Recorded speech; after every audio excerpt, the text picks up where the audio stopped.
Are these people...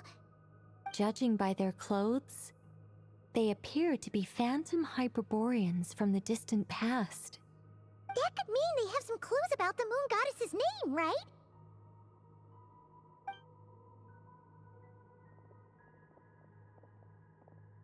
Hey there! Could you tell us what the moon goddess's name is? Sorry. That's probably a weird question, huh? How do we explain this? The moons are long gone, and their goddesses are dead. Their names no longer mean anything. When a new moon goddess is born, we will surely know her name. We have used every last resource at our disposal. All that remains is to wait, patiently and quietly.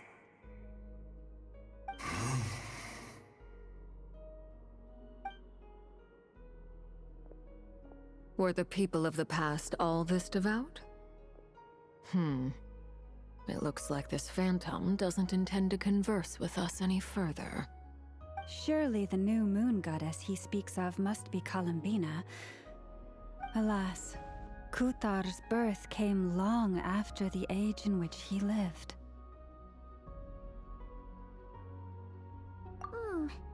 But, maybe if we find a phantom from a more recent age, they might know Columbina's real name. True. Keep an eye out. We should be able to tell which era they're from by the clothes they wear.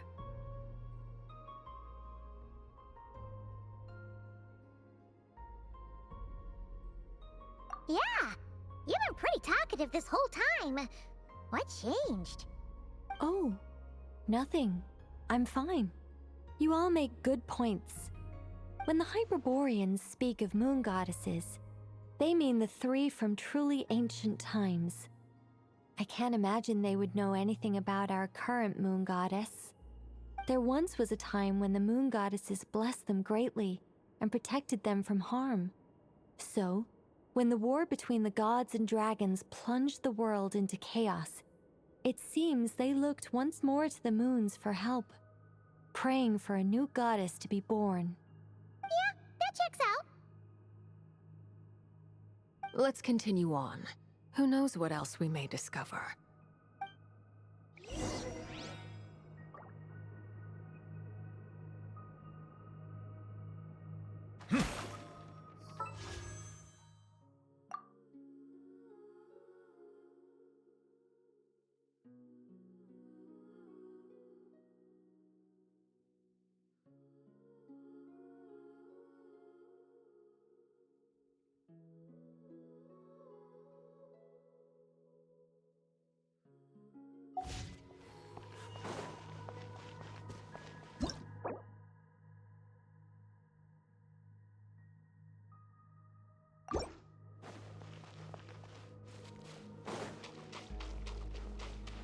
There's a door blocking this path.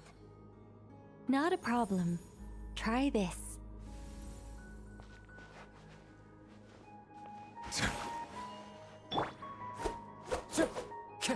One with nature. Whoa! How did that door suddenly collapse? This device was maintaining the door's integrity. Remove the core, and the device stops working. Is this our destination? Impressive. More precisely, this is a device that will help us reach our destination. Let's go. We still have a long distance to cover.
The way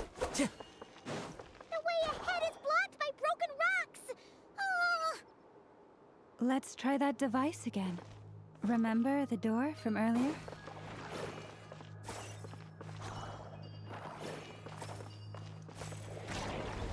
Huh. So it works in reverse, too! The humans we see are all phantoms, but the monsters are real. What a fascinating place. There'll be plenty of time to admire it later.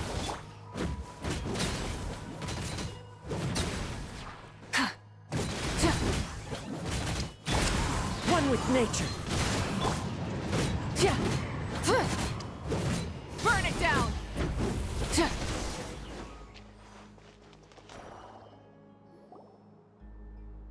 Ooh, there's a whole bunch of artwork in here. Seems pretty old.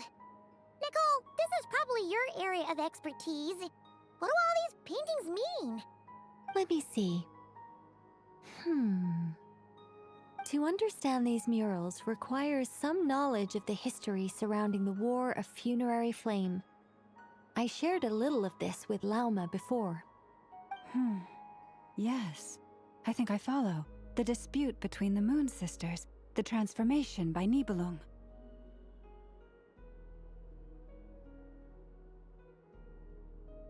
Oh no, it's no trouble. I'd be delighted to share the tale again. Alright then. Tevat's 3 moons and their goddesses were brought into being by the will of Nibelung, the then ruler of Tevat. But when the heavenly principles came, they changed the world completely, down to its very foundations. The moon goddesses were nowhere near strong enough to challenge this entity. But the heavenly principles did not view them as heretical entities that had to be removed. Essentially, the 3 moons existed to keep this planet alive and operational, which did not directly conflict with the heavenly principles' aims. Nevertheless, the inherent precariousness of this arrangement would soon be revealed. Nibelung returned. Yes. He did, and thus began the War of Funerary Flame, a battle for dominance between Nibelung and the heavenly principles. Discord would soon emerge between the 3 moon sisters. One would voice the opinion that they should follow Nibelung, for it was he who first hung the moons in the sky. Another would argue that taking sides in the conflict would only bring the world closer to ruin. There was no telling where it would lead, especially since their creator had returned, bearing the perilous power of the abyss. Nibelung would eventually discover their disloyalty. He had all 3 imprisoned before transforming the moons into weapons with which to fight against the heavenly principles. What? Weapons? Yes, the very moons that had once defended the planet became instruments of death and destruction, striking terror into the hearts of all living things. And although the heavenly principles and the 3 moon sisters had once been at peace, it now seemed that the moons posed an unacceptable threat to Tevat. It is possible that the heavenly principles did not know of the goddess's imprisonment. If so, the weaponization of the moons would surely have been viewed as an intentional breach of the peace agreement.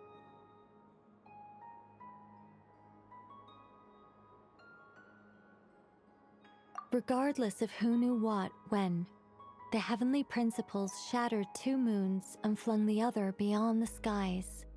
Whether the goddesses managed to escape Nibelung's captivity after his fall, nobody knows. But this much is certain.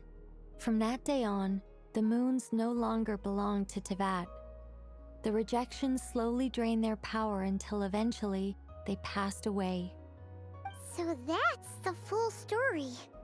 You say the moon ceased belonging to Tevat from then on.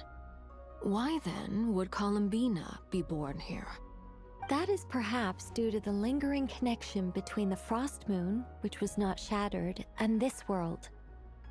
You could see it as the 3 sisters' dying wish. They never desired war. All they ever wished for was to protect this land. I see.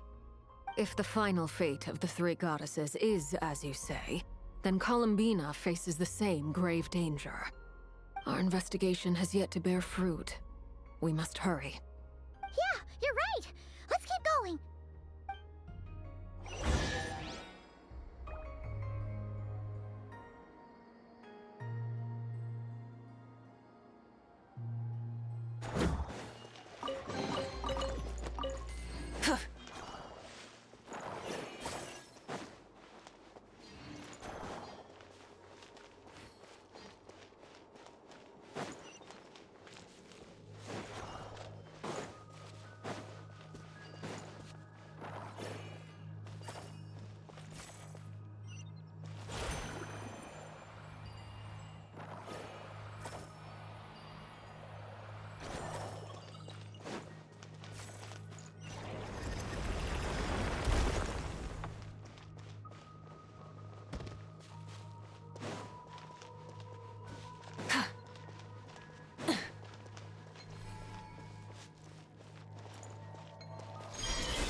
We're finally here.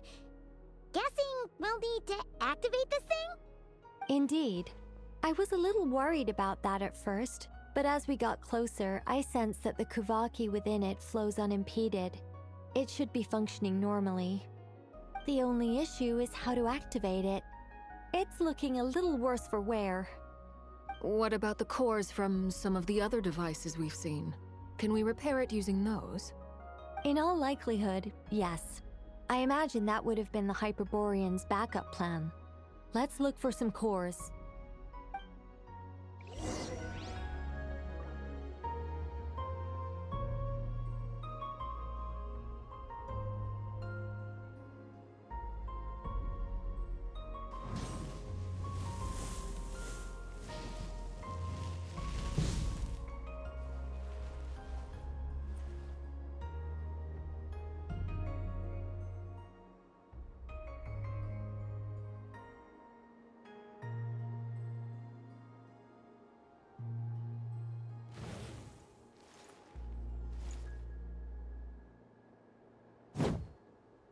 Rise with the sun!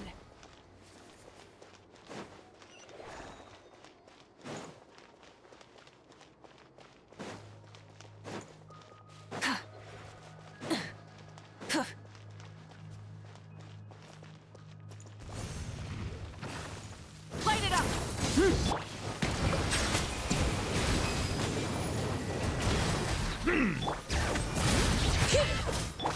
The wind knows me.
Walk up, then jump down.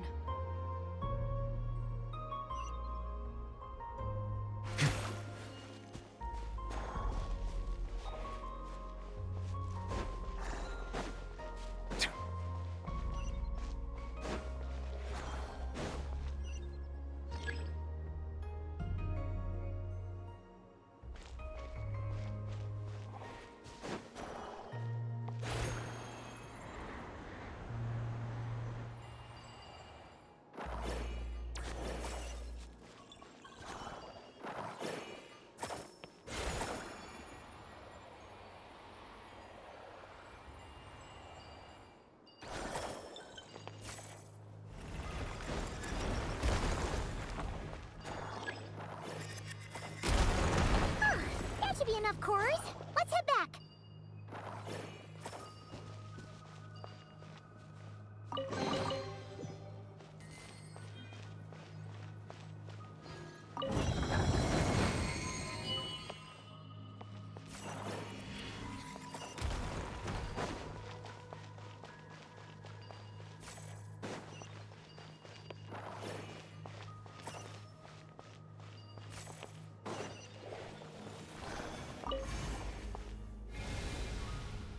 The device is up and running.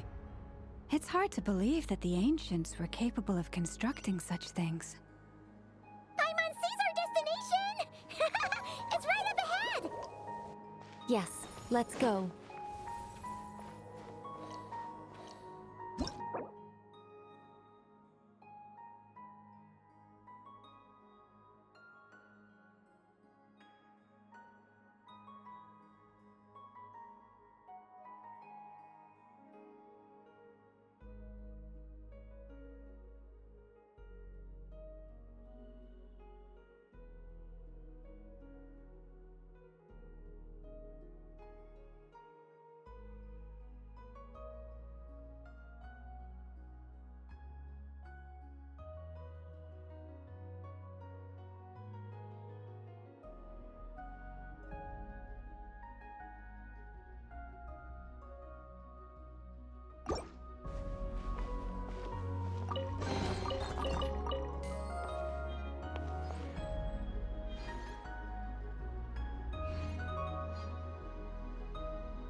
This is where the people of Hyperborea communicated with the moons. We need only place the moon marrow upon this platform on Moon Prayer Night, and we shall be able to open a portal to the moon and send our moon goddess back home. The assumption being, of course, that we can find her first.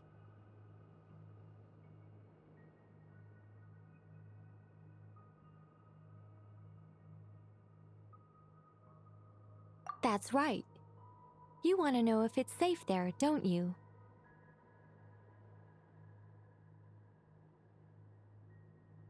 And yet, she has no choice but to return.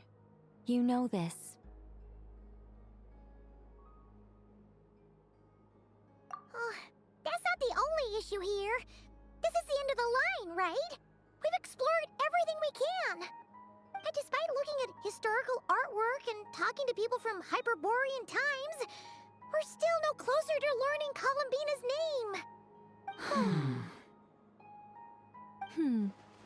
If it's not too much trouble, could you tell me exactly what Alice said to you about finding her name? Oh, sure. What she said was... Then your first job is to find it. As a moon goddess, I'm sure she must have a name she identifies with. Neither Columbina nor Kutar is her true name, and she's never really accepted either of them. Is it not also possible that she has never had a true name? Not at any point in history? That would be a hard pill to swallow. But at this point, we may have to accept that that is the truth.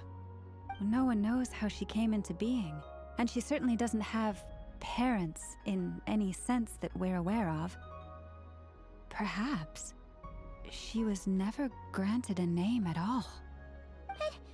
Does that mean there's no way to get Columbina back? She's just gonna disappear and there's nothing we can do about it? Huh? Wait, why all this pessimism?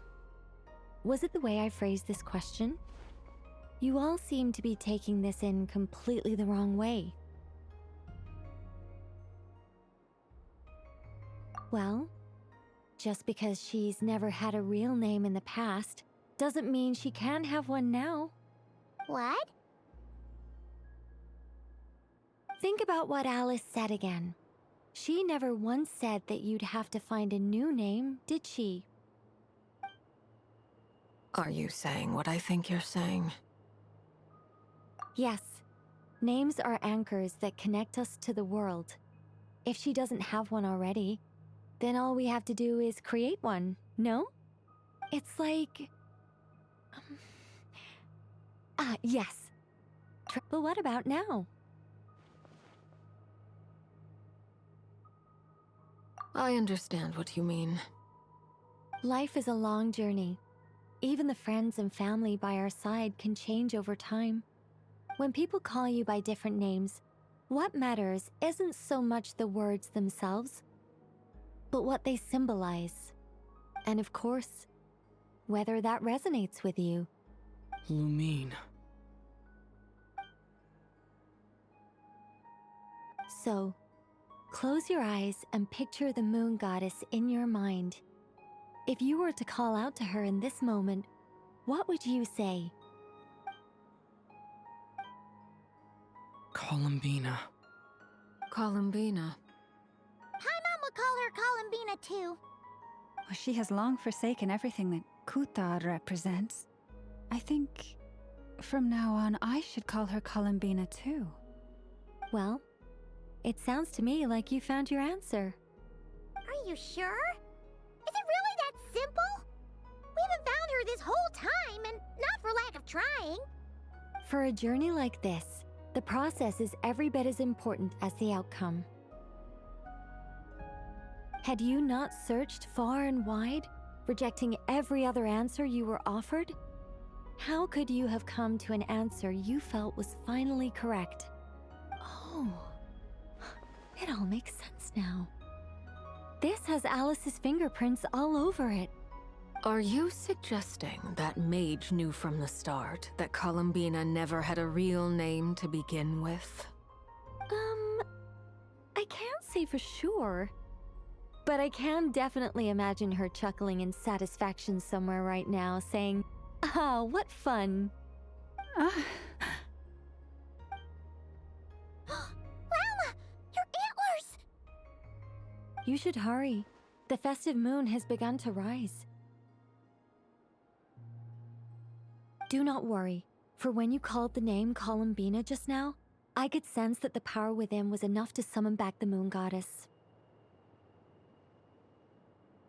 The power within what? The name? Yes, so, the thing is... What's wrong now? This is so annoying. I really want to explain how that whole thing works. Starting from the founding principles of Teyvat and... Oh, I could talk about this for hours. But... Deep breaths, Nicole. Deep breaths. You're an angel. A sober, sensible, solemn angel who has her priorities straight. Okay then. Sorry for asking. Clearly a bad call on Paimon's part. Anyway, you all need to hurry. Last thing, remember how it felt when you called out that name. Then it is agreed. By the name Columbina, we shall find her. Then we'll throw her the best Moon Paradise party ever! And at last, we will send her home.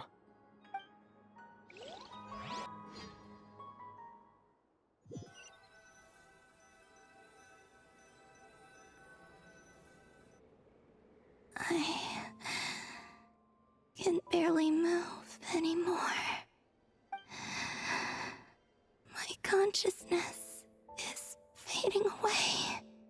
Have they come back out?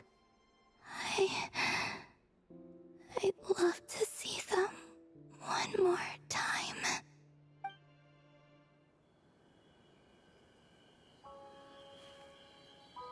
They didn't make it.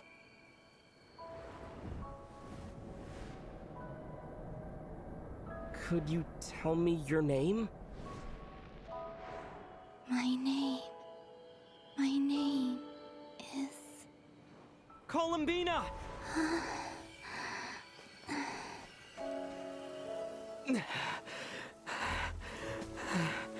Columbina! Are you here? Columbina! That's the name you gave when we first met. And it's what I've called you ever since. Columbina. It's a fine name. I have many fond memories of Columbina, and so do all of your friends.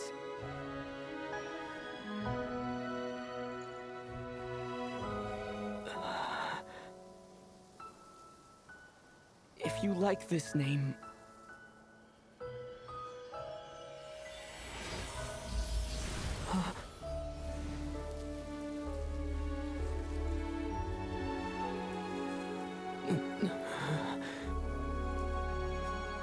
Looking for me?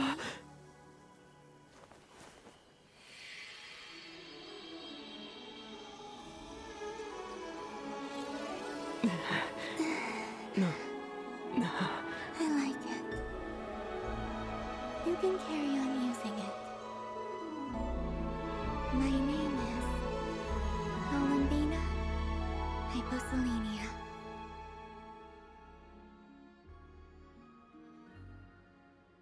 Columbina Hyposelenia. That's a wonderful name. I never thought that Columbina would become my real name. But after I met you and my other friends, the things that this name stood for slowly began to change. It went from being a Fatui code name to something my friends call me.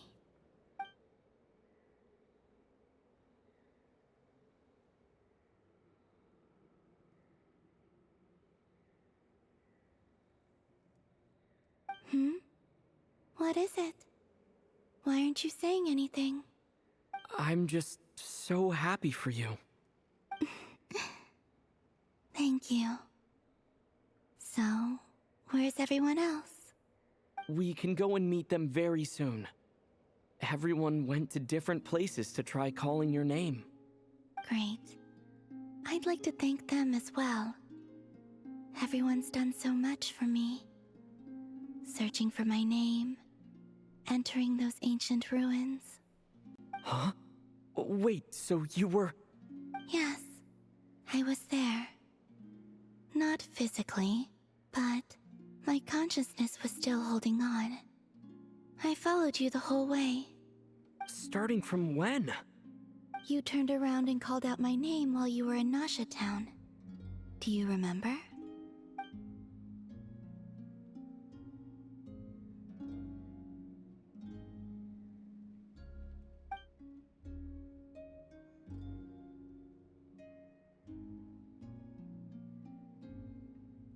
Let's go. We don't want to keep them waiting. Sure. In that case, come with me. But... Hmm? Before that, could you call my name one more time? Sure. Come with me, Columbina Hyposelenia.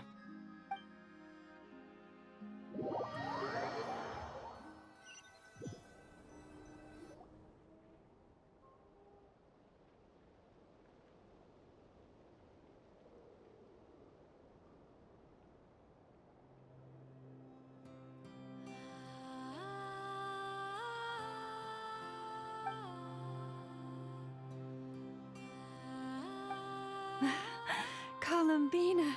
Oh, this truly is wonderful. Llama, I can't breathe. Yeah, we were worried sick. Thank you, my friends. With your help, I now have a name that belongs to me. Columbina hyposelenia. Where's the second half from? You added it yourself? That's right. It means... Born beneath the moon. yes. And by extension, it can also mean born beneath this world.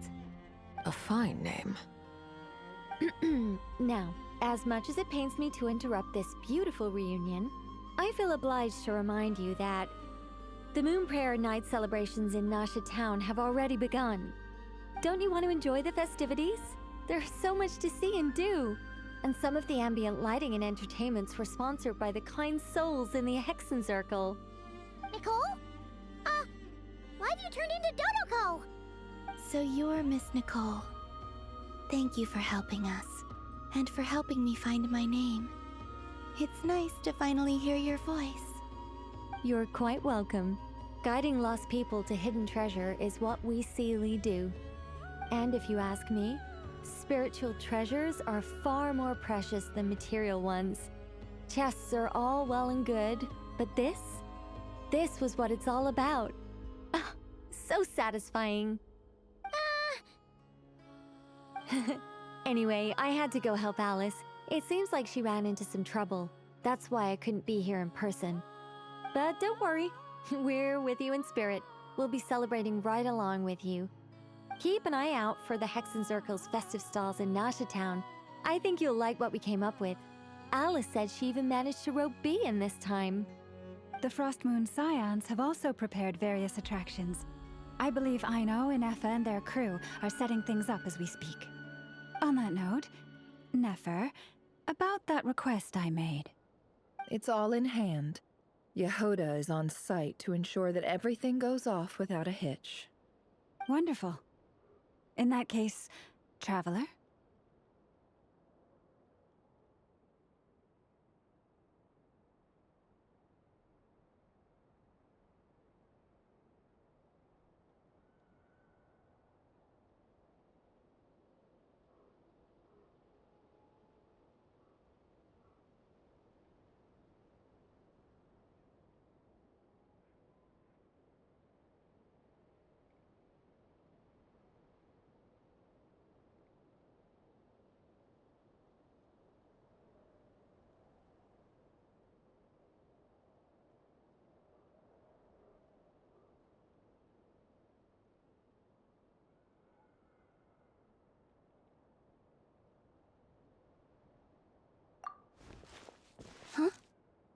Come on, Columbina.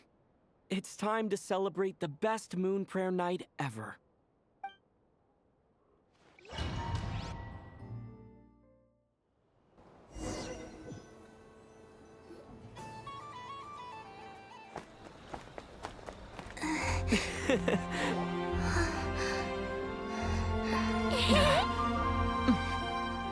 Hey, young lady. Would you like some Moon Prayer Night candy? Happy Moon Prayer Night. Oh, yeah. I almost forgot to say. Welcome home, Moon Goddess.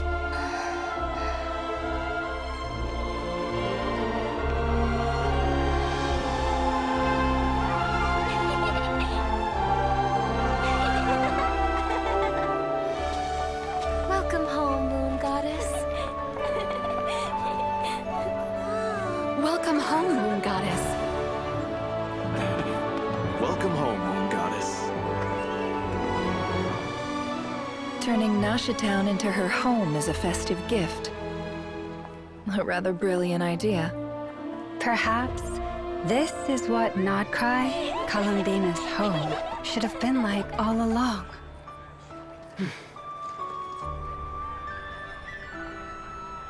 Thank you for the gift. I like it a lot.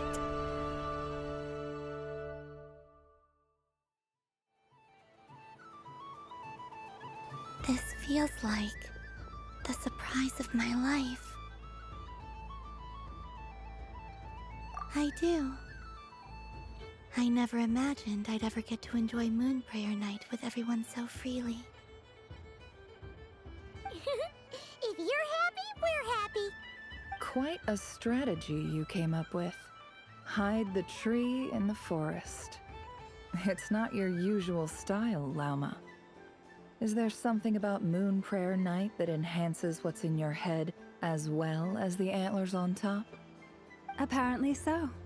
It even inspired a perennial penny pincher to use their resources for a greater cause. It truly is a magical festival.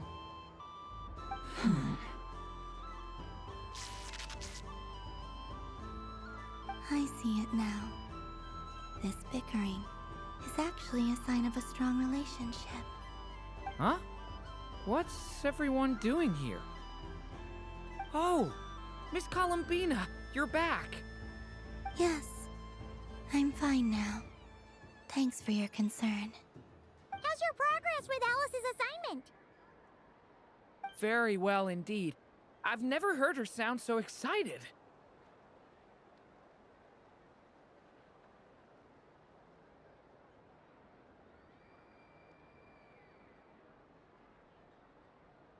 Not like this. This time, her excitement seems more serious. Seems like she's had a major breakthrough. She said she'll contact us once she knows more. In the meantime, we're free to relax and have some fun. Enjoy the time off while it lasts. I have a feeling that our next task won't be so simple.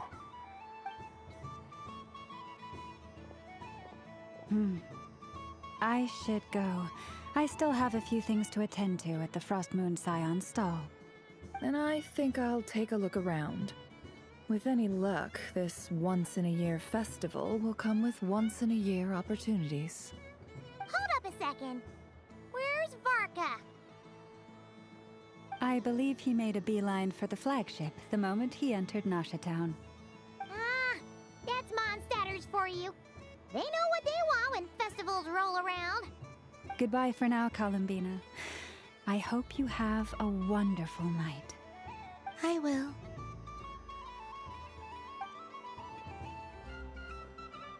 Well, in that case, don't just stand there. Get out there and have some fun. You'll definitely get a warm welcome at every stall. Oh, also, take this map with you. It's a guide to the festival.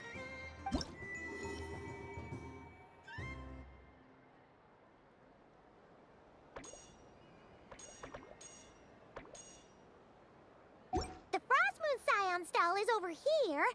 Lauma's invited a whole bunch of cute animals to celebrate too. Over there is the Hexacircle section. Alice seemed more excited than anyone about this festival, so she insisted on making it a grand affair. Oh, and then there's the Nasha Town local specialties, including... Actually, forget that. Better if you go check them out for yourself. Thank you. It looks like a lot of fun.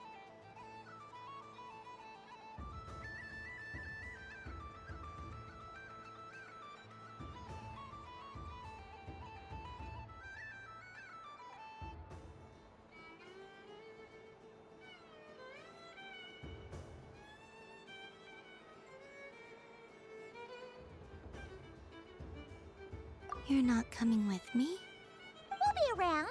But don't you want to browse by yourself for a bit first?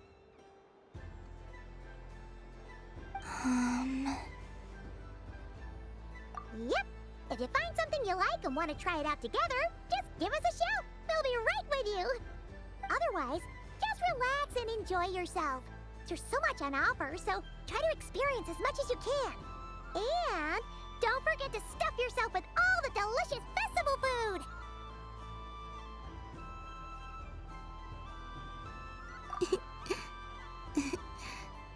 All right then. Off I go. Where should I go first?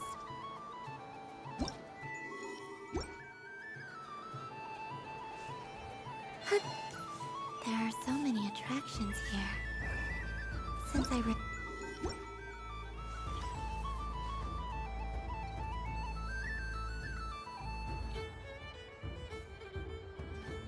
Well, well, look who it is. I heard someone went and disappeared on us the moment we let her out of our sight. They looked all over for you. Frankly, I didn't think you'd be back for Moon Prayer Night. Were you worried about me, Sandrone? You would like that, wouldn't you? Do you even hear what you're saying?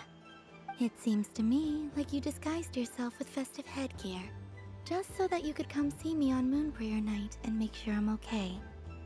You didn't even bring Polonia with you. You? I thought you couldn't see. I cannot. But I sense the confusion of those around us rippling through the Kuvaki currents. Based on what I know about you, let me guess what you're wearing. Is it cat ears? Hey, shut up!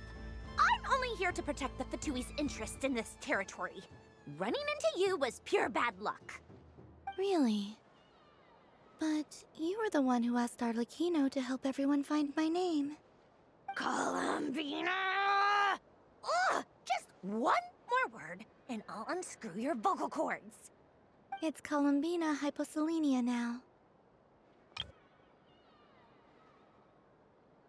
Tell someone who cares. I've missed you, Sandrone. The whole time I was gone, I was thinking. I hope I get a chance to say some ugly words to you. Is that supposed to be a joke? Anyway, let's go play that game. What? You mean that frostfin whale? Yes. It's some kind of game where you get bitten if you step on the wrong tooth. Seems like fun. Who in their right mind would wanna... Because you're not a scaredy cat. Fine! You wanna play? Let's play. Don't complain when I kick your sorry butt. Lovely. You old geezer! I'm gonna beat the pants off you! Just you watch! I almost forgot. Sandrone? What is it now? You'd better not lose, or I'm going to beat your head in. What? Allow me to demonstrate since I'm feeling so nice. You just step on the teeth, like this.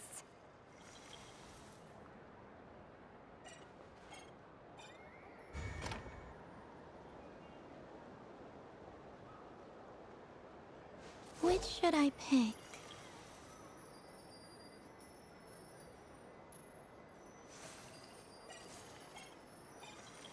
Your turn, Sandrone.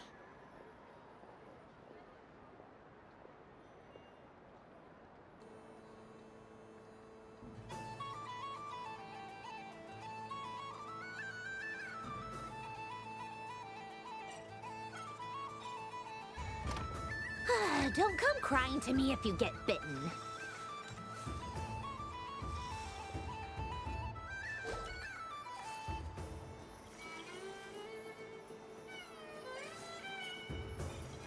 There are less and less teeth remaining.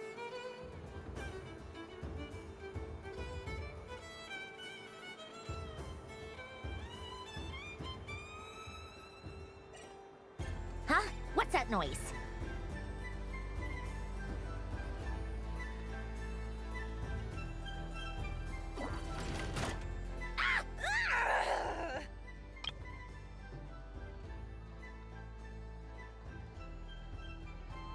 I think you might have picked a bad tooth, Sandrone. Shut it! Do you need any help? It seems like you're stuck. No! It's just a blasted... toy! How is its grip this strong? Stop laughing! All right. Well, you lost. So just like I promised. Hey! What are you doing? Are you seriously? Hiya! Why, you... Oh, just you wait!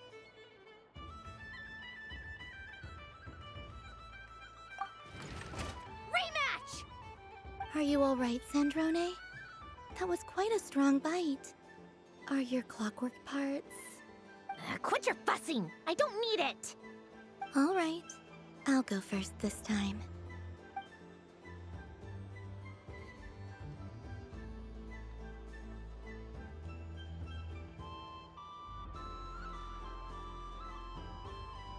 I see it now. She can sense which teeth are rigged. So I just need to avoid the same ones that she does.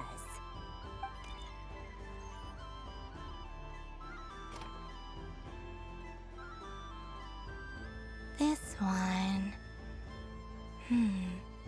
Seems fine. She avoided that one then? Now I've got you. All right, my turn.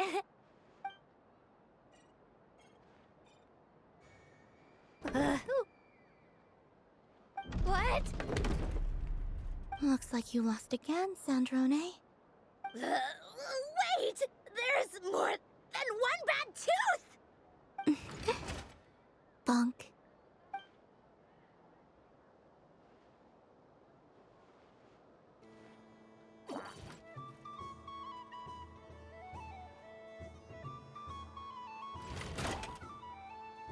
Stupid game! What idiot came up with this? Are you alright, Sandrone? You said some nasty things just now. Oh, I'm peachy. Should I let you bonk me on the head as well? Ah, forget it! Come on, bonk away. It can be your consolation prize for losing so badly. I told you, forget it!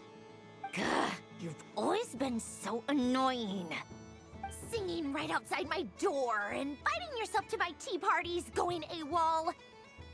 And now you're off to the moon or something. Of all my days with the Fatui, the times I spent with you, Arlecchino, and Rosaline, they were my favorite. I will not forget them. Just as I shall not forget this moment. We'll always be friends, no matter where we are, right? Who would want to be your...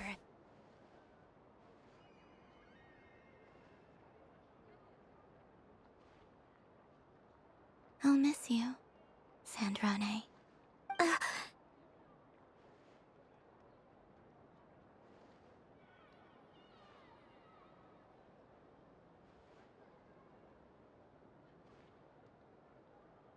Goodbye, Sandrone.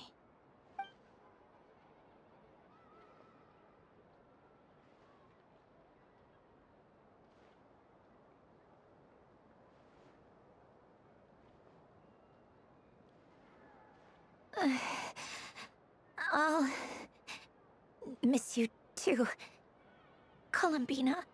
Sorry, what was that? Ah! Ah! Yeesh! No need to freak out. What's wrong? We've been looking everywhere for you. What do you want? Oh, nice ears. What do you want?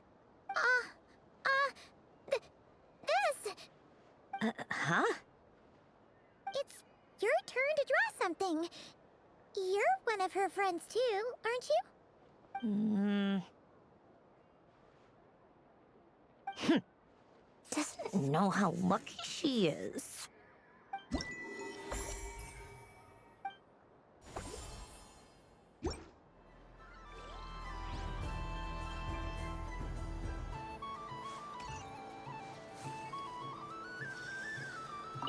What's there to see on that moon anyway?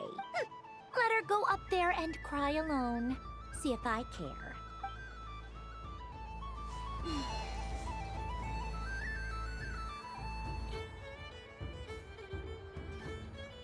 What is going on over here? It looks like fun. Hold it right there!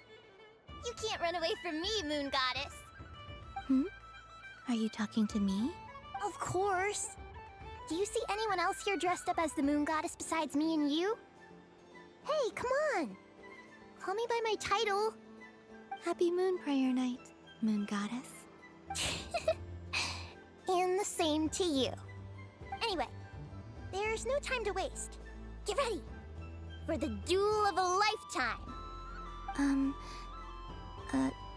Duel? Meet my partner, Stacko. Come on out, Stacko. Well, don't just stand there. Let's see your partner. Partner?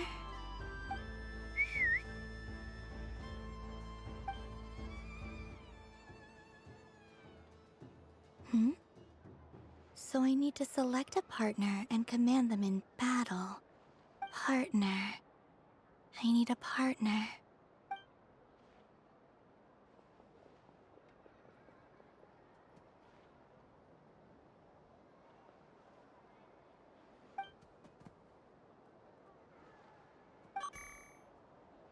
Whoa!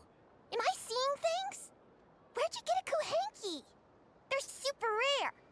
That's great, but you can only bring one partner to battle against me and Stacko.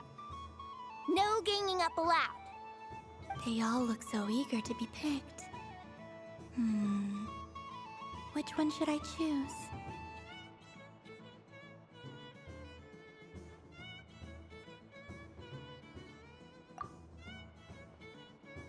This deer came to celebrate the festival with the Frost Moon Scions. It wants to help me with its antlers. They are its pride and joy. Testing! Testing! Oh, in this corner, we have the Moon Goddess and her robot partner. And in the other, we have the Moon Goddess and her Rhyme-Horn Deer partner. Only one Moon Goddess can be victorious in this ultimate battle of destiny! But who will it be? There's only one way to find out! Now, without further ado, let the Battle of the Moons begin! I don't care who we're up against. Stacko and I ain't gonna lose! Let's strike first! Stacko, formation shift! Ho ho ho! The robot has kicked things off with a change of formation. But how will this affect the battle? Nobody knows! The other party... Stacko! The attack lands! And if those sizzling sounds are anything to go by, it was very effective! Okay then. Stacko, maintain formation and enter your empowered state. Empowered state! There we go! Now we're talking! Absorbing the immense Kuvaki present on Moon Prayer Night! Oh, they chose defense! But Stacko's about to attack with full force! Is it too little too late? The battle is heating up fast! I'm about to start sweating machine oil over here! Go for it, Stacko! Set Kuvaki to maximum! Can their opponents withstand this blow? And what will this Moon Goddess do? Don't be afraid. Fight however you wish. What the Rhyme-Horn Deer's antlers are glowing! It absorbs the Kuvaki from its opponent and uses that same power to deal a devastating counterattack! There goes the robot's formation! Stacko! Stacko is down for the count! Our winner is the Moon Goddess! The slightly taller one, I mean. You did your best, Stacko. I'll take you to Ainos for a checkup right away, don't you worry.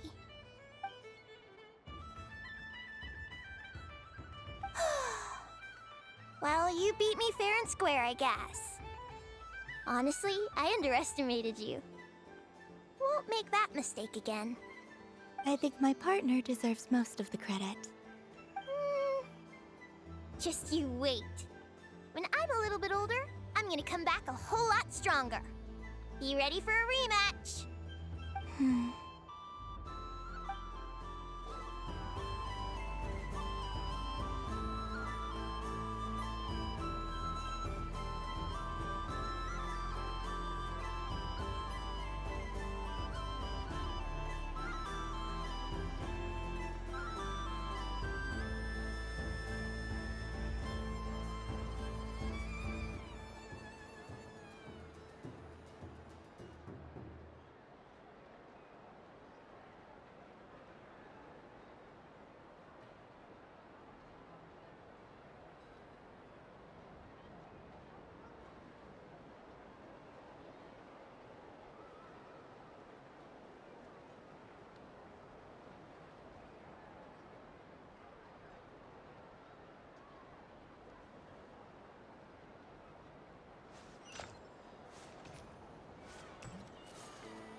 Moon Prayer Candy! Beautiful, tasty Moon Prayer Candy! Buy a whole box, share it with your friends and family! Candy? To share? I wonder what flavors everyone would like. Welcome home, Moon Goddess. Fancy a box of Moon Prayer Candy? Sure. I knew you would. Now, what flavor would you like? I'm not sure. What flavors do you have? Is this for yourself or as a gift? A gift for my friends. Ah, I see. In that case, I'd recommend apple, lockaberry, or midsummerberry. Those are the most popular. Do you have nocturnal blossom flavor? Huh. I've seen couples give those as gifts before, but I did not know they were edible. No? Okay then. Moonfall silver? You did say this was for friends, right?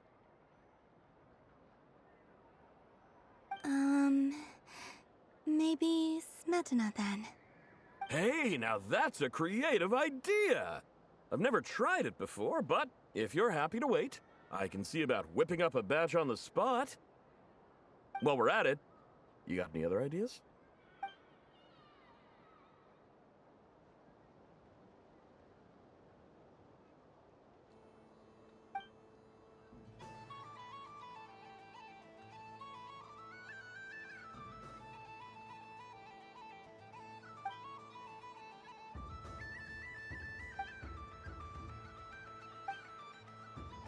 Here you go. Every flavor you asked for is in there. Thank you.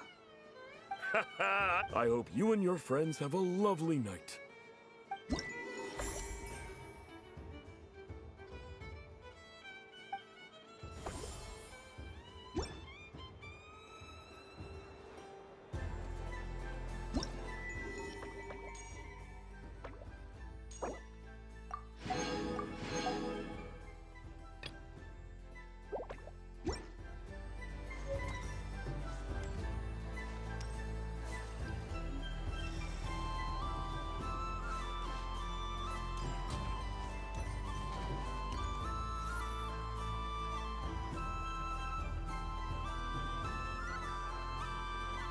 This doesn't make any sense! How am I losing every single time?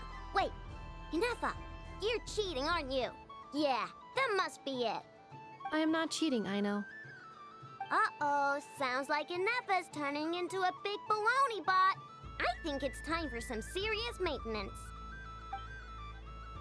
Moon Goddess, help me. Miss Columbina, Aino is attempting to cheat.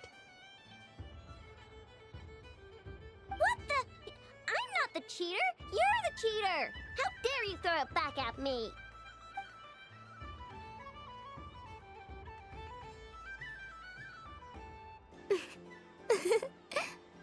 Alright, fine. Let's all laugh at Aino.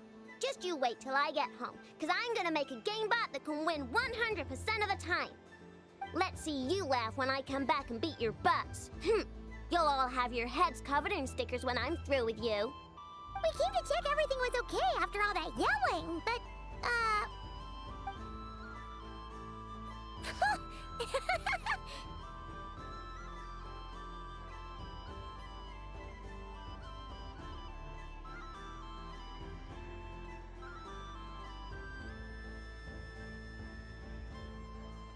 Whatever it is, it sounds like cheating is allowed.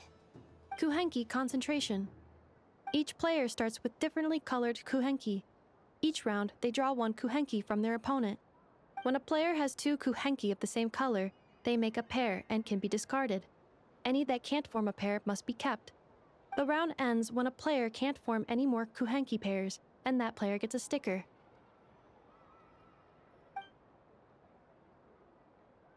Ooh! Can 4 people play as well? That is fine, so long as the turn order is fixed beforehand. Alrighty then! In that case, the 2 of us will join as one team. Okay, but if you lose, you're both getting stickered. I don't want to hear any excuses. Sure. And if we win? If you win, only one of you gets to sticker someone else. I have taken to calling this. I know logic. Hey, lay off me, all right? Okay, so we're starting the game from scratch again, which means all my stickers so far don't count. Looks like Luonatar is the Kuhenki of honor for this game. Anyway, let's go clockwise, starting from Inafa.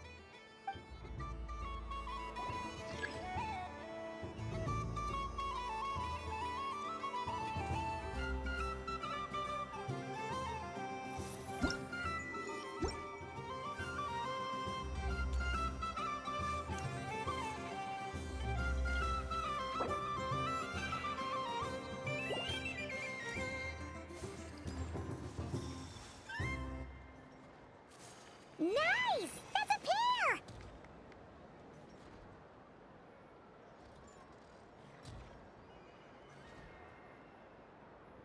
Go, go, fly!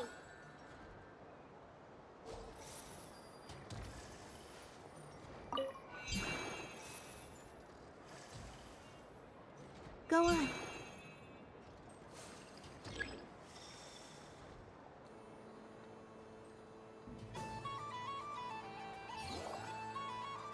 I have a pair.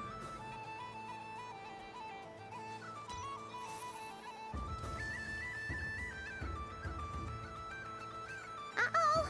We gotta pick up the pace!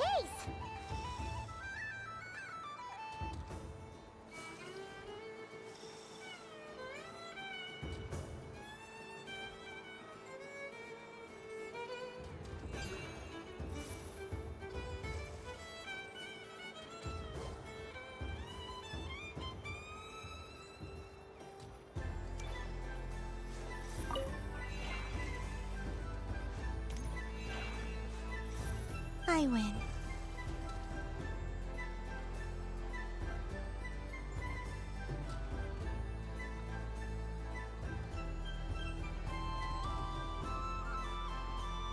Phew, that was too close.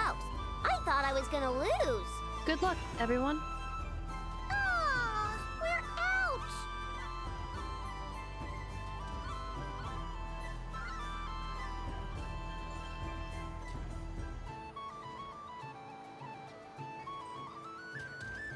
Let me pick a good one. What's it gonna be? You're looking very pleased with yourself there. What happened to being a huge Grumposaurus? I won. Duh.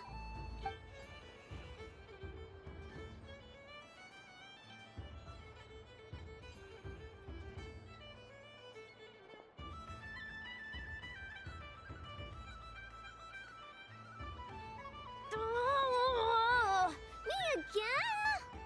Don't fidget too much, Aino, or the sticker's going to fall off. I don't care. If it falls off, it falls off. If a pair of Kuhenki get discarded, why not a pair of stickers? Huh? Huh?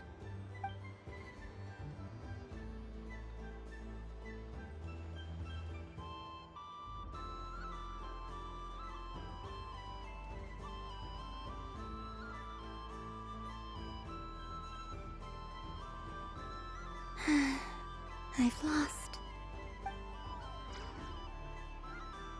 Sticker, sticker, sticker!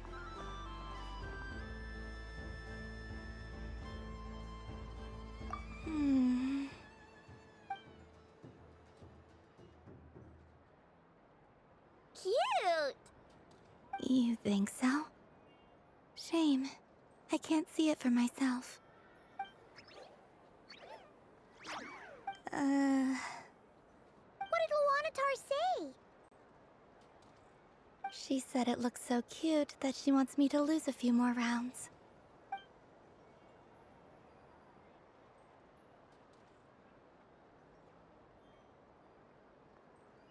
Who put these stickers on Paimon's eyebrows? Ugh, she can barely see! Alright, now, I think we got enough evidence to prove that there's a serious problem here.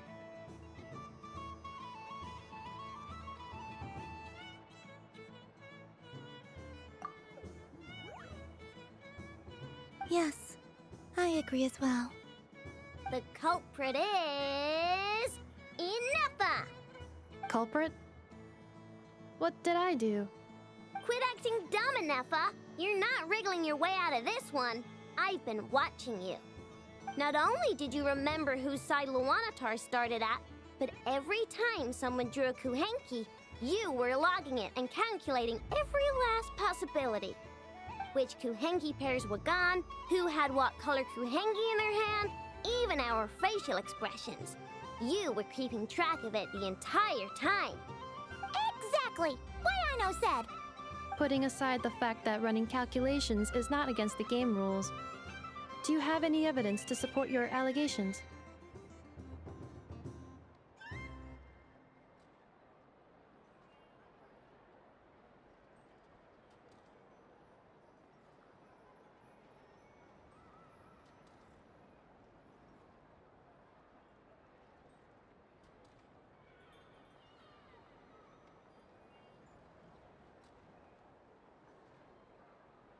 But that's not against the rules either. So she admits it. She certainly does. Alright, everyone grab a sticker. It's time to get Inefa back. But... Take that!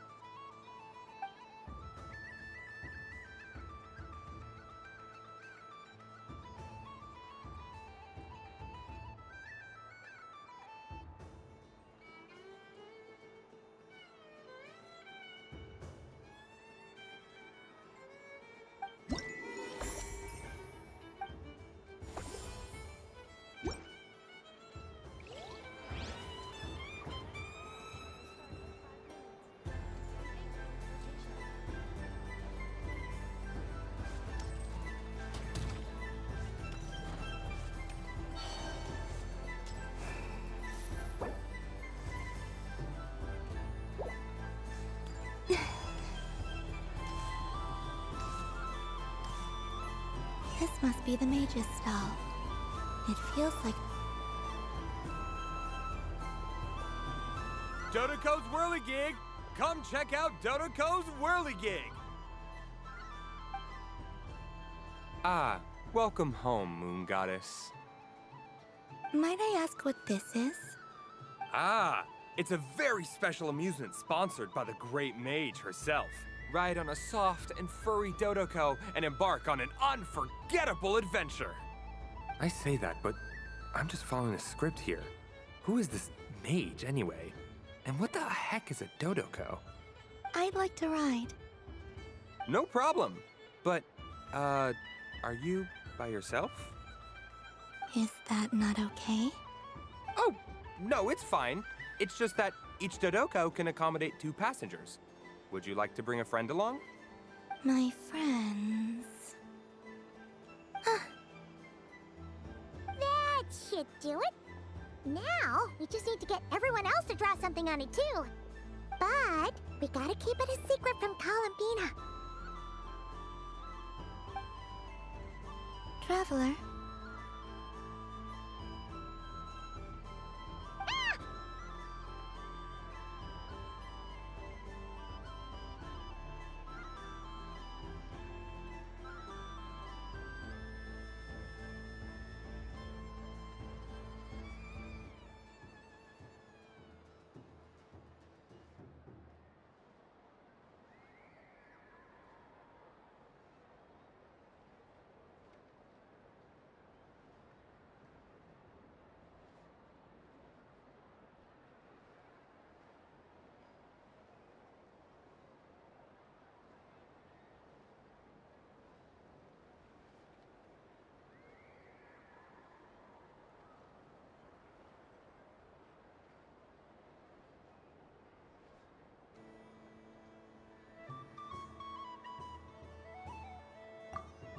I want to go on that ride.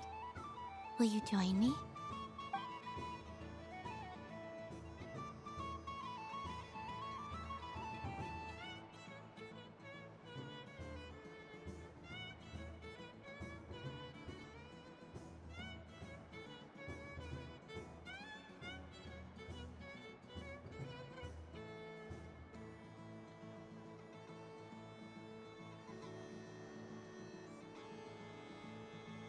Let's go then.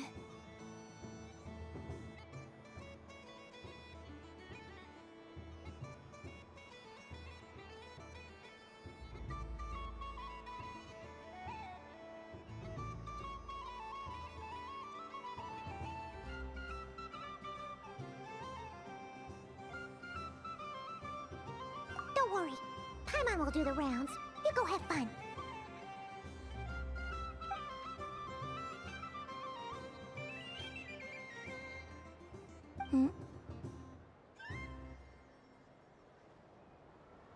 All right. I think we have to wait in line over there. Please take your seats. For safety reasons, you mustn't try to leave the ride before it comes to a complete stop.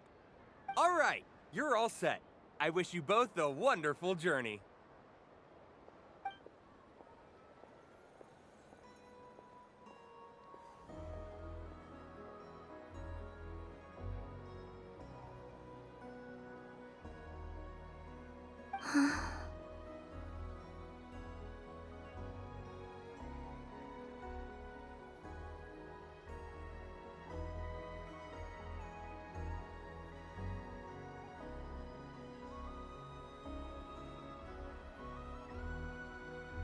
Not bad. It reminds me of riding a moon lane. Sometimes, the Kuhenki circle around me like this, playing their beautiful melodies. Yeah. I'm going to miss them.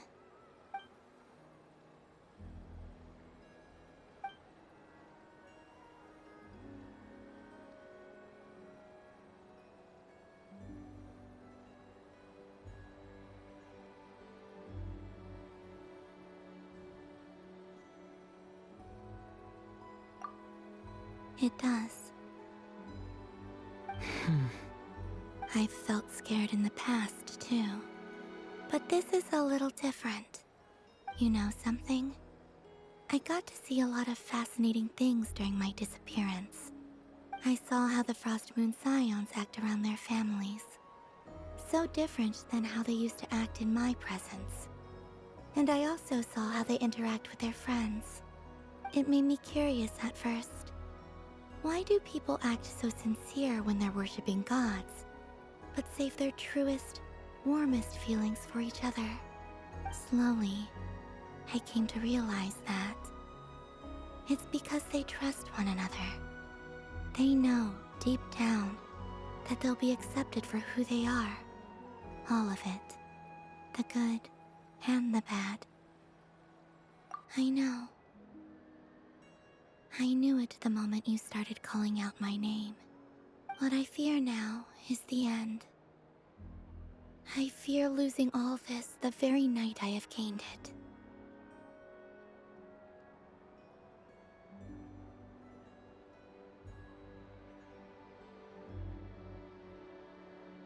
Hmm?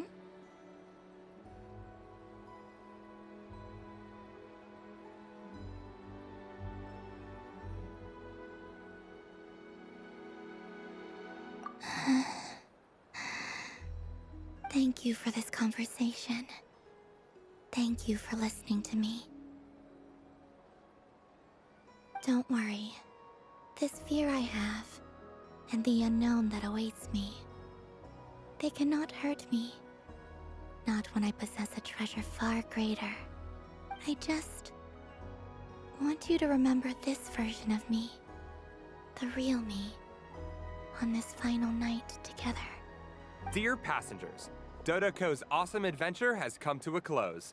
Please leave in an orderly fashion, and we look forward to seeing you again in the future. Don't want the journey to end, huh? Don't worry, you two. There's always another adventure waiting just around the corner.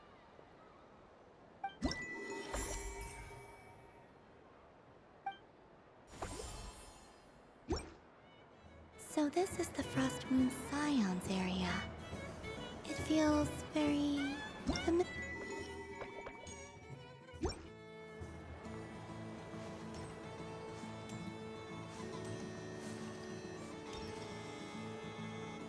Sunny days! I prefer sunny days. Ah, well, you are as warm as the sun itself, Moon Goddess. Very well. I believe your spirit animal has to be this most adorable chic badger. Wow! Thank you, Mr. Talking Magic Lamp. Have a very happy festival, Moon Goddess. Glens? That's you, isn't it? Shh. It's our little secret, my dear traveler in Paimon. Okay, sure, but why are you here selling sugar sculptures? Everyone celebrates in their own way. After gazing into the abyss and spending time around gravestones all year, what better way to relax than to see sunny smiles on the faces of the living? Besides that, I like to think of myself as a fair judge of character. I dare say matching personalities to confection suits me rather well. That's not what Paimon was talking about. Aren't you afraid that your true identity might be exposed? Should I be? There is all manner of magic in the air this moon prayer night, thanks to the work of the great mages. I see Miss Columbina is hiding in plain sight. Why should I not do the same? Why miss this rare opportunity to enjoy a special evening in my true form? Fair enough. You got a point there. People who don't know you will probably think you're just a talking lantern. Well, now that we see eye to eye, what brings you here? Not a search for your spirit animal, I presume? Ah, well, actually... Here, see for yourself. Oh, this is... How wonderful. A beautiful idea. Yeah, we just met Barca, and he said that having everyone draw their own section was kind of boring. So, he did your bit for you. Ah, Varka. Ever the maverick. I see his artistic skills are truly one of a kind. In that case, I shall paint something on Mr. Albedo's behalf in a short while. What? Why not now? Ahem. Welcome home, Moon Goddess. Phew, that was close. Hello, Flins. She recognized you right away! What keen eyes you have, Miss Columbina. Especially considering they are shut. I did not see you. Rather, I sensed you. I can sense the fluctuations in Kuvaki all around me. One would expect no less of the Moon Goddess. Might I interest you in some candy? Yes, please. Excellent. I shall make some for you right away. Something the matter, Miss Columbina? What about my spirit animal? All the other children carrying sugar sculptures are talking about it. Wait, is she taking the test seriously? Ah, my apologies. How could I neglect that? You are quite right, Miss Columbina. Every one of us has a magical creature living in their heart. Would you permit me to help you find yours? Yes, please. Do you prefer the day or the night? Night. Which of the 4 seasons is your favorite? Winter. Think of a perfect day. What is the weather like? Sunny, rainy, or perhaps cloudy? Rainy in the morning, sunny at night. What kind of answer is that? Forests, lakes, and open seas. Which do you prefer of these? I like them all. Imagine you opened your very own shop. What would you sell there? Moonlight, I think. Wow! Paimon would totally shop there.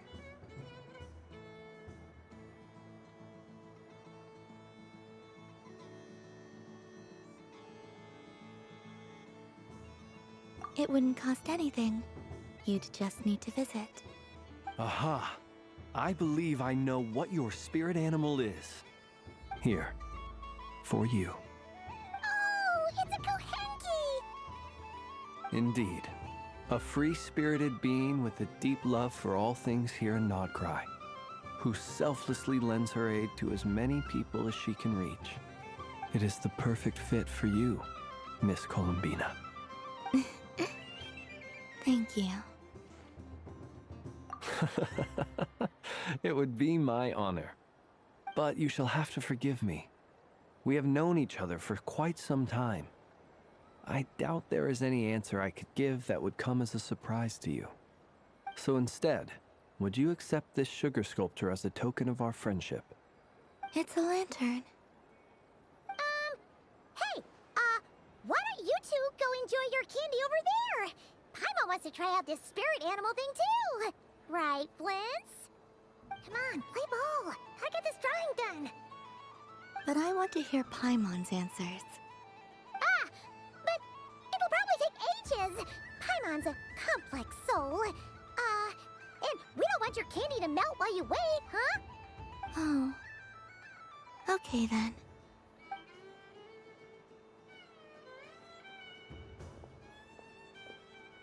Phew. Nice excuse, Lady Paimon. That was some quick thinking. Yeah, no thanks to you. Although, help next time?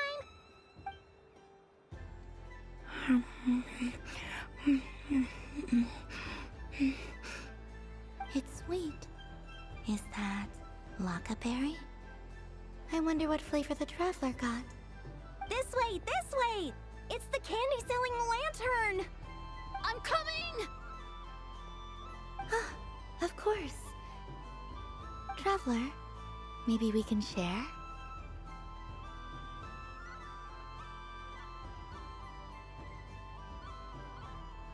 Yes. I found out recently that people share their food sometimes, so I'd like to try it. Or is that a no? Thank you.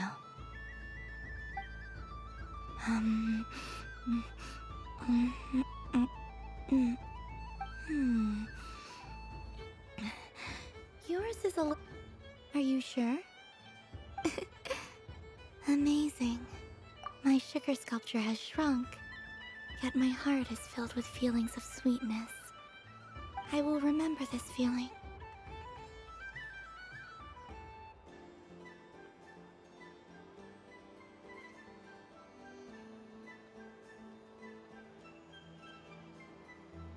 Sure.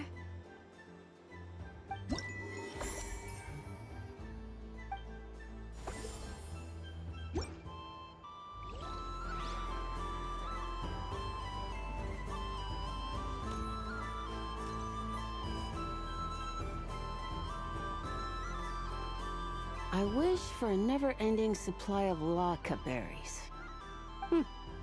What a humble wish. Probably written by a child.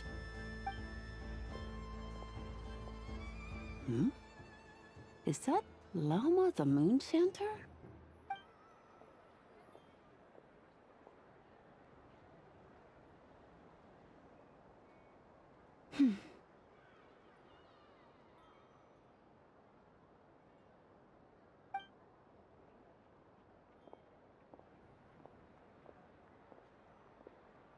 I wish that the long plume ibises would stop biting me. Oh dear, poor Lauma. All right, I'll write that one down for you. I got it. While everyone else is celebrating Moon Prayer Night, you're as busy as ever. I don't mind. It's rewarding work. A good kind of busy. My antlers are at their heaviest tonight, and the Kuvaki waves are especially strong. But as I help these dear friends hang their wishes up, I feel a great peace within myself that is hard to describe. You see, they are all such beautiful wishes, and they are ones that we can fulfill by our own strength. Do you blame me, Llama? I want to hear your honest answer. It is by the help of so many people that I can return to the moon. But I feel as though I've hardly done anything in return. You've done plenty, Columbina. I say this in earnest, both as someone who knows your history, and also as a friend who has seen what you've been through. What about as a moon chanter? I feel proud to honor our moon goddess's wish, and I'm sure any moon chanter in history would have felt the same way. Thank you for your kind words, Llama. But... Since you asked for my honesty, I won't lie to you. My feelings are mixed right now. Besides pride, I suppose it's a reluctance to let go. Once you return to the moon, we will be far apart and separated by a false sky. I'm sure those of us left behind will gaze up at that sky, yearning for the moon once in a while, just as you used to do. I will miss you, Llama. I will miss you all. I hope to stay in touch. I will try and find some way to send messages down from the moon. Perhaps you could use Kuvaki. I've heard Yehoda say that signals can be sent using long and short waves, or strong and weak lights. That sounds a little complicated. What if we forget what the signals mean? We could prepare a codebook beforehand, but... You're right. It wouldn't really suit you. Still, whatever happens, I believe that you will find your own unique way of communicating with us. And now that I think about that, my heart feels lighter. Because you trust in me? Yes. I have faith in you, and in the power of truth. In my experience, the truth tends to be difficult. But that's what makes it stand out from what is false. So I'm confident that your thoughts and your love will shine through the curtain of lies. We will know it when we see it. Thank you. Now, could you help me hang up my wish? Is this? I wish that all who dwell in this moonlit world can find a place to belong. And I wish that I shall one day see my friends again. It's 2 wishes. I hope that's not too greedy of me. Not at all. And I think you speak for us all with the second one.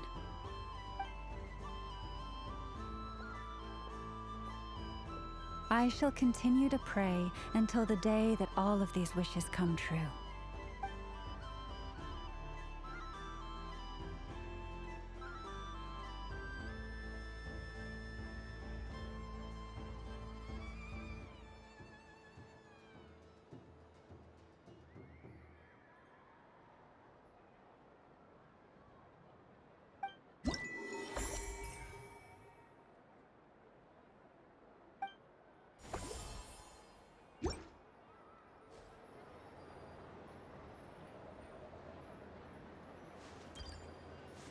What's this? Should I give it a try? Wow, the Frost Moon Scion stall looks kind of plain, but it's pretty cool once you get into it. I don't go to Hisi Island much, but it's got that, like, old world cultural feel. And if culture means we get more festivals, I'm all for it! Hello, Yehoda. Columbine... hello, Moon Goddess. That was too close. I almost gave the game away in front of the staff. Oh, wait, what's the deal with her shoes? They don't make a sound when she walks. I could do with a pair of those. Do you like balloons too? Balloons? What's so fun about balloons? I'm not a kid anymore. They're probably more up Aino's alley. Yes. The animals seem very curious about these strange flying objects. I was drawn here by their voices. I recently learned a fun new game you can play with balloons, so I decided to come and give it a try. A new game?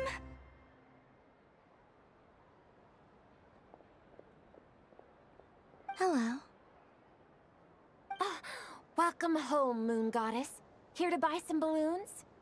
Yes. Could you give me a few that haven't been inflated yet? Are you sure? I guess it's not a problem, but... Yes, please. Thank you. Uninflated balloons? But those are just little rubber pouches. What does she want with those? Would you like to play the balloon game, Yehoda? Huh? Sure. I guess. How do you play it? Wait here a moment.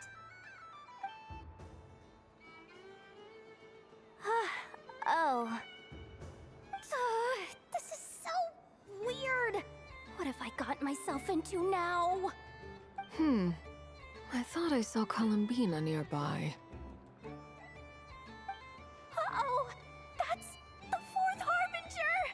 Although she's helped us out quite a bit, she's good people, right? Is she looking for Columbina? Oh, guess that's my ticket out of here. I'm not sure my heart can take being sandwiched between two Harbingers.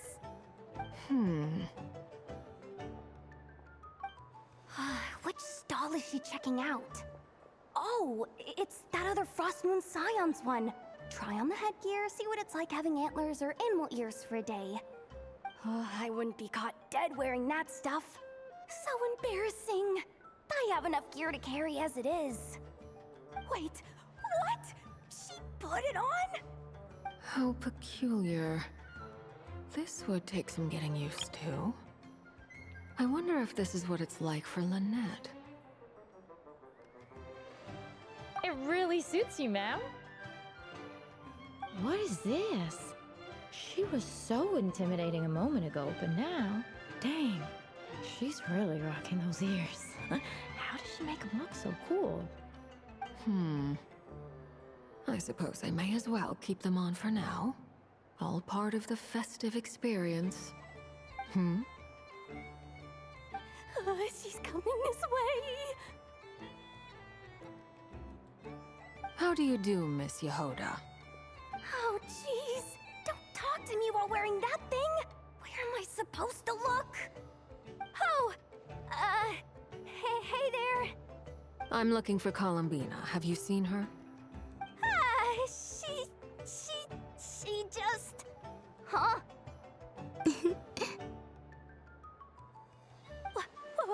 Wait, is that what she meant by balloon game?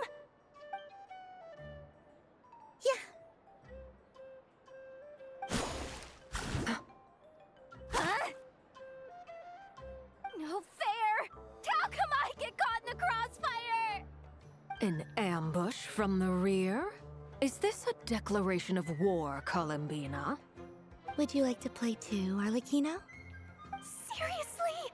Are they gonna start some beef right here, right now? Gladly. That said, I believe there is another who would like to join. Boss Nev! Thank goodness! You've gotta get me out of here! Things are kicking off big time! Hello there. I'd like 10... no, make that 20 balloons, please. Uninflated. What? Miss Moon Goddess, I hope you're prepared to pay the price for assaulting my employee. Welcome to the game, Nefer. Just to be clear, let's keep this a fair fight, okay? No strange powers, please and thank you. Naturally. Don't just stand there, Yehoda. Aren't you going to team up with me? Huh? Do I have to? Of course. Don't forget, the Curatorium has a reputation to uphold. I knew something like this was gonna happen.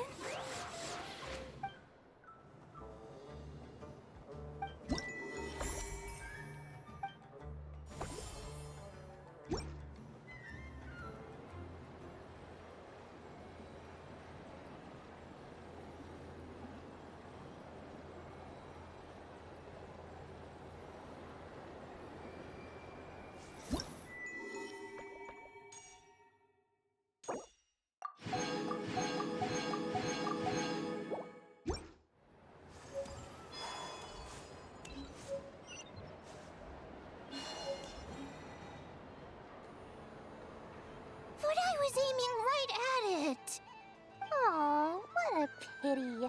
I saw it with my own eyes. You were so close. So very close. That's not true. It dodged out of the way right as I was about to snag it. I'm sorry? You heard me. This paper frog can move. I swear. Dear, oh dear, what are you saying? How could a paper frog move? Unless you believe there really is magic in this world. But even if I, the mere humble merchant that I am, knew such magic, surely I would not use it on a paper frog. I'd sooner give Mora legs, so it could walk right into my purse. My dear, dear customer, why not have one more try? This time I'll give you 12% off, a very generous discount for one of my most regular customers. Just think about how much experience you have under your belt now. You're sure to win the next one. Darn, I used up all my coins. I'll be right back. Just gonna fetch some more from my house. Take your time, but don't take too long. This event is Moon Prayer Night only. Miss it, and you'll have to wait a whole year before I'm back. Next customer, please. Welcome. Hello. Whoa, what's this big one doing over here? How do I tell my employees not to go running around this time? Shooting them a glance won't work. I haven't known them long enough. Dory? Why, hello there, Miss Columbina. Would you like to play my ring toss game? The rules are very simple, and it's easy to get the hang of. How much for a round? Oh, first time's free. Not a single mora. After that, well, we can cross that bridge if and when we come to it. But with your sharp sharp skills, I'm sure you'll win all the prizes in one fell swoop. That was an obvious enough hint for them, right? Right?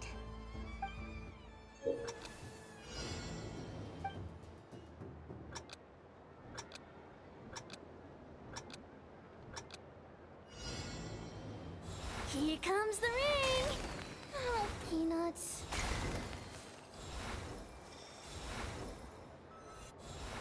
Change tracks! Roselle! Should we move or not? Just a tiny bit. All right, then I'll... Oh, sugar plums, not the clock hands.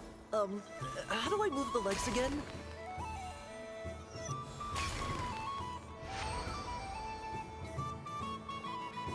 Let's see now. Wow, very good. That's the highest score we've had all night. And here's your prize. Now, how about another round? As for the cost... Happy Moon Prayer Night, Miss Columbina. Happy Moon Prayer Night, Durin and Hat Guy. Are you here to play the game? Yes.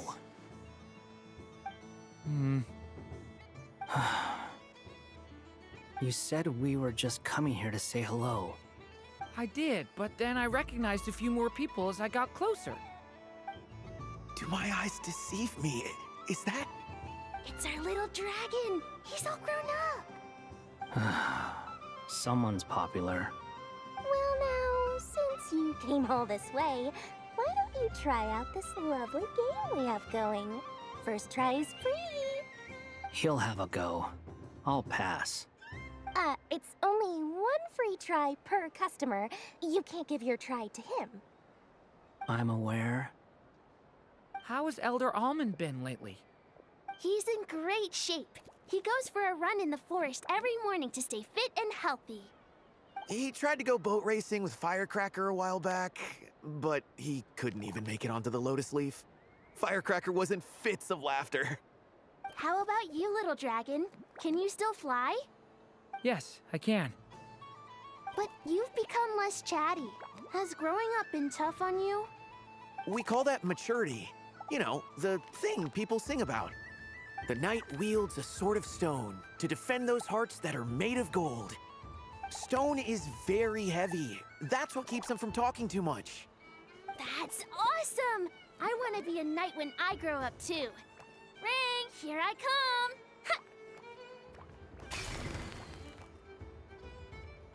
Oh, the hat-wearing man. I never thought I'd see you again. You seem more determined than when I saw you last on the train. If you say so. Oh, I do say so. The people you once helped see it clearly.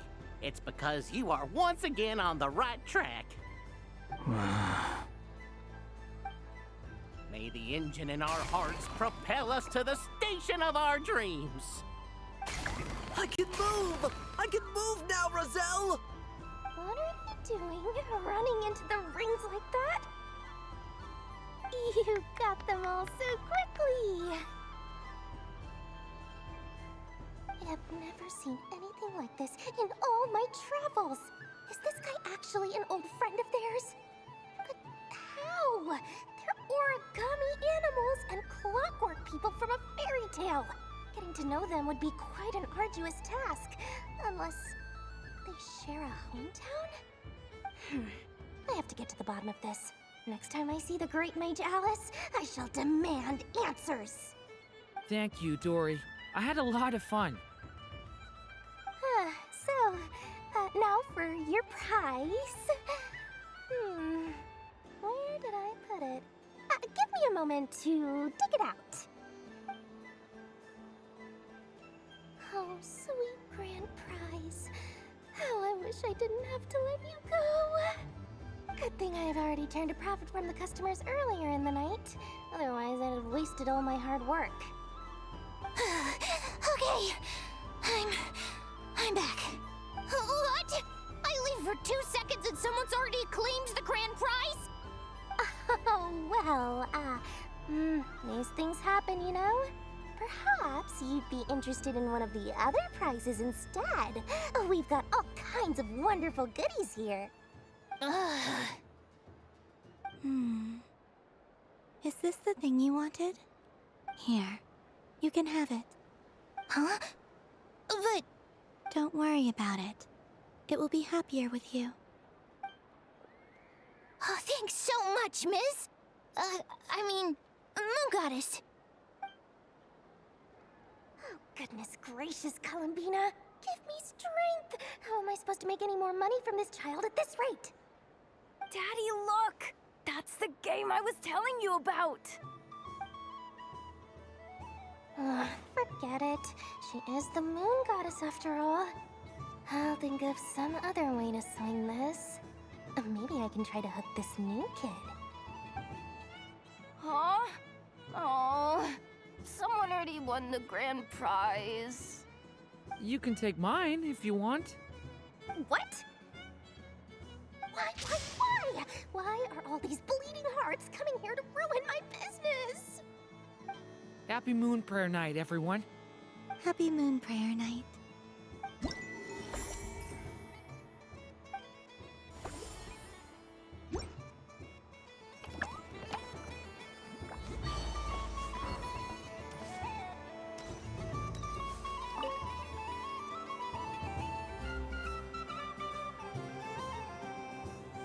I wouldn't say it's unfair, exactly.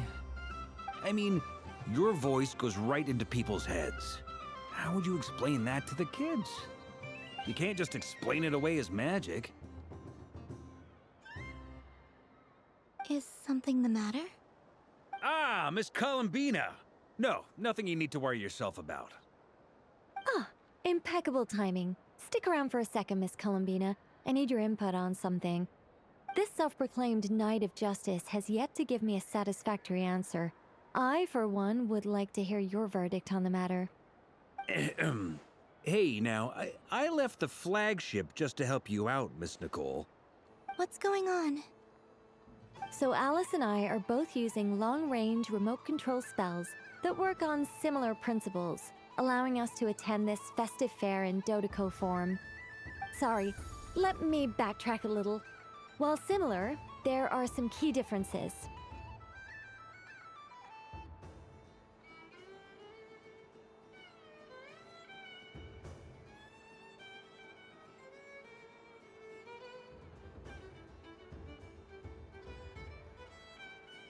Alice, being a great mage, wanted her Dodoko to reflect something of her own charm and mystique.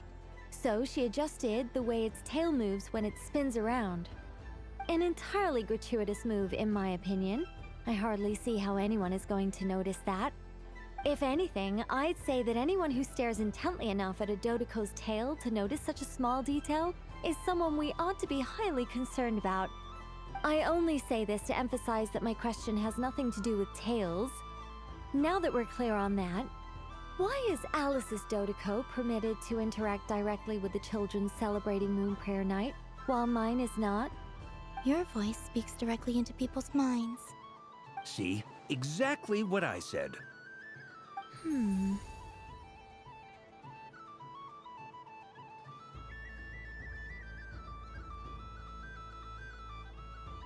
Miss Nicole? Ugh, I can't stand it. I know that probably makes me sound like a whiny child acting out in front of their parents. And it's a little embarrassing now that I think about it.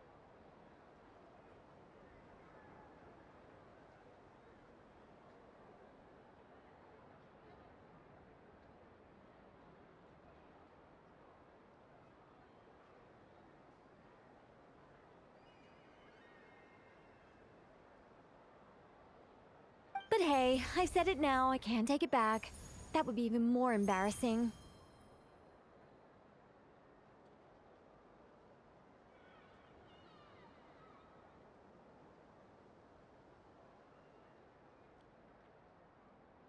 Also, don't go reading too much into that analogy.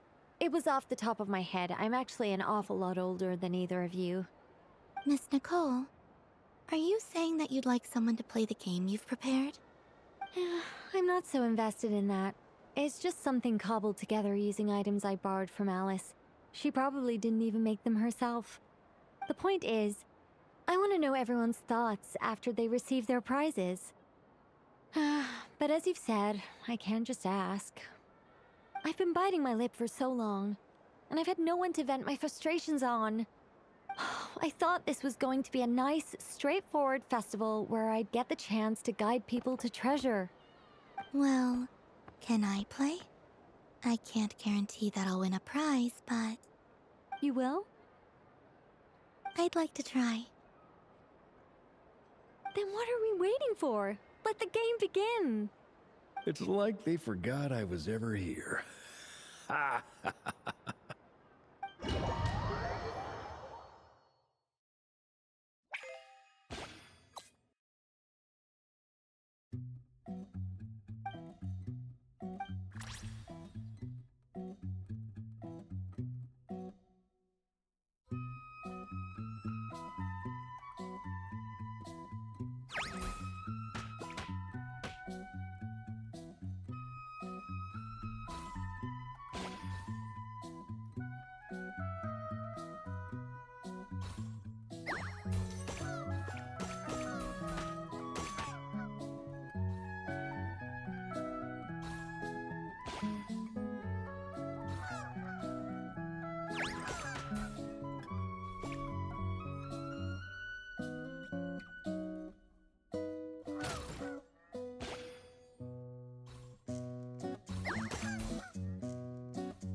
Congratulations, Miss Columbina! With your great wisdom, you have overcome every obstacle in your path and conquered the great challenge posed to you by fate. Fate? Well, something to that effect. If you'd prefer something more poetic, it could be the icy winds or the dawn. Anything you like, really. You could even go with the challenge posed to you by Dodoko, if that's what you're into. Anyway, you can take or leave my suggestions. Moving on. All my hopes are now resting on this. Can I open it now? Stop teasing me. Please, I'm begging you. No more talk. Just open it. Wow. What a lovely sculpture. Classic and cute at the same time. Thank you, Miss Nicole. I'll always treasure it. Ah, there we go. Music to my ears. You have my sincerest gratitude, Miss Columbina. Thank you for sharing your precious time with me and fulfilling my wish. Don't mention it. You've all done much to help me. And still, I'm the one receiving all these gifts.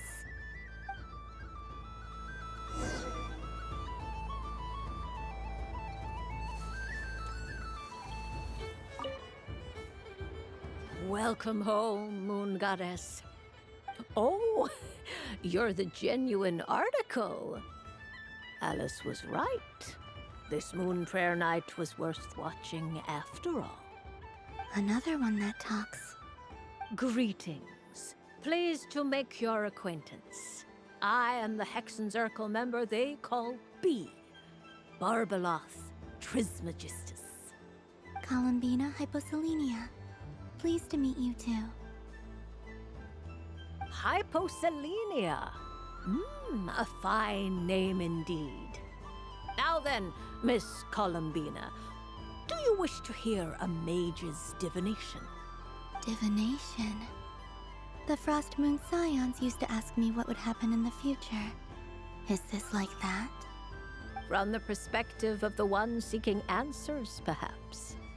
As you look to your journey ahead, if you seek to understand the unknown, resolve your doubts, and soothe the confusion in your heart, divination could be for you. The unknowns on my journey. Of course, if one wishes to peer into fate, then hydromancy is the more precise option. But that is a complex affair, and to relegate that majestic art to the status of a festive amusement would seem somewhat uncouth. Besides, it is sometimes better to not know fate with great certainty. Hence, I shall use the suitably festive Luna Arcana to tell your fortune instead. It is more popular with the youth in any case. Lunar Arcana. Indeed. Unlike hydromancy, this will only display possibilities and trends. People like to think of themselves as creatures of agency and free will. Peering too far and too clearly into the future is detrimental to both body and soul. I'd like to give it a try. Of course you may. Come then, take a seat, Miss Columbina. Before we begin, are there any specific questions you would like to ask? Let's stick to general possibilities and trends, like you suggested. Ah, very well. Then I shall use the basic Lunar Arcana deck. Now, try to relax. Cast your mind upon the things you have experienced and the things you are soon to experience. I will shuffle the deck. Would you like to cut the cards yourself? You do it. No problem. Now then, to make things easier for the seeker, that is to say, you, I shall decipher the cards from your perspective.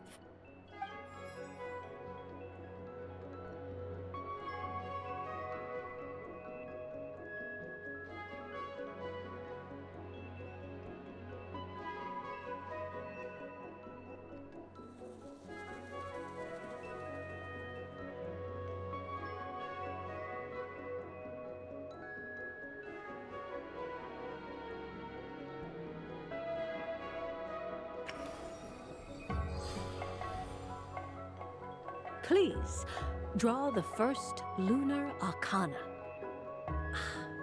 This represents destiny and is the foundation for the divination as a whole.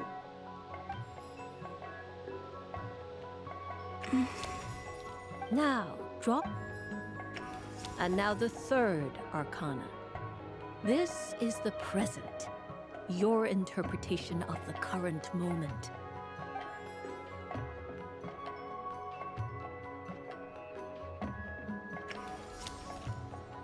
Finally, the last card. This shall speak of the future, which... Oh. Kuvaki Pulse? Fascinating. I've never encountered this before in my role as a diviner. Something has exerted an influence upon this card, causing it to leave its designated position. What do you make of this, Miss Columbina? Perhaps this is the guiding hand of fate in action. Of course, if you wish, you can choose to deny the validity of this card and draw the future for yourself. No, it's fine. Let's go with this one. A bold decision. I must say I'm looking forward to the results.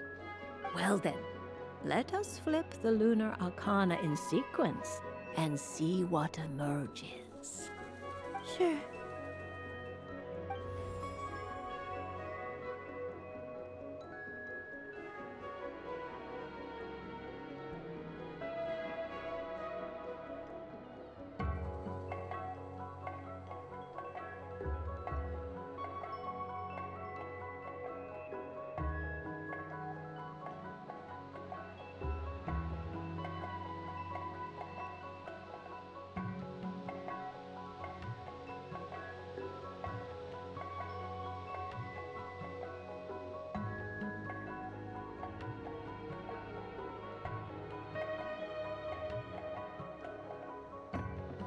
First, destiny.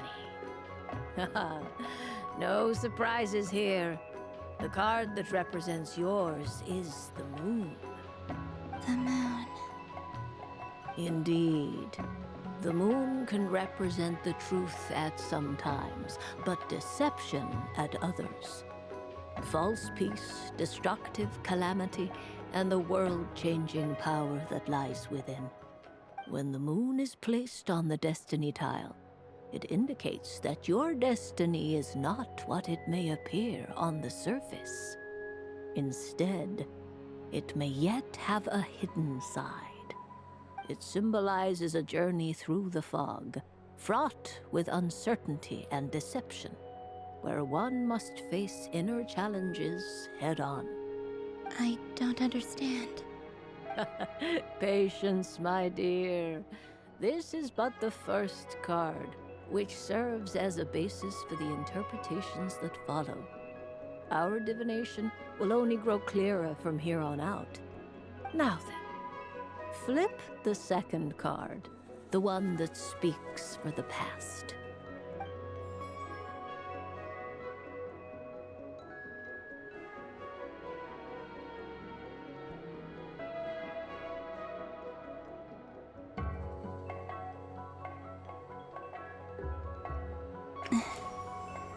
Ah, the Hermit, but inverted. Inverted? Yes. The Hermit symbolizes solitude, introspection, and the pursuit of truth. When inverted, it represents isolation, truth out of reach, and a path that leads one astray. Combined with the moon as one's destiny, the Hermit inverted represents a choice you made to stand alone in the past. It was a choice made not out of fear or arrogance, but for reasons that others could not perceive. You fumbled through the darkness without a guide, but you did not find your way. Rather, you went astray. More than once, it would seem. Is this about how I became Kutar despite not wishing to become a god? And how I joined the Fatui because I yearned for a place to belong? I suspect only you know the answer to this question. All is not lost. The past is in the past, and so it shall remain. Shall we look into the present now?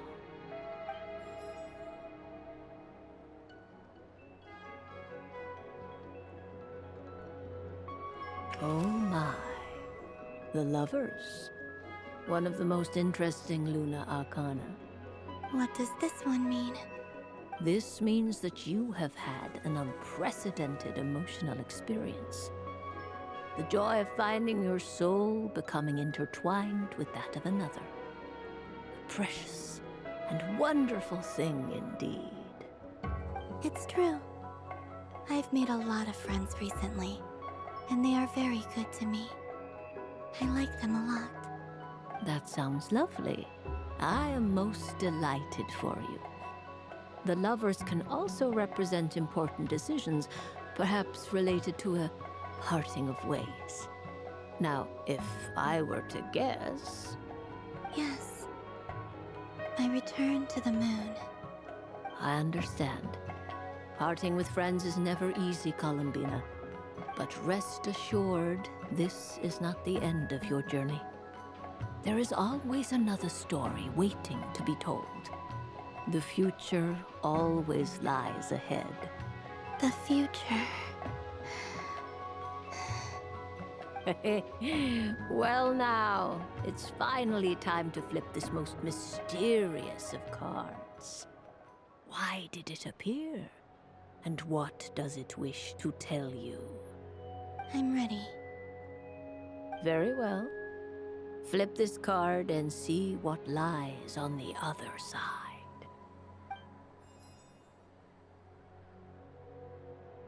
Oh. Miss Barbeloth? What is it?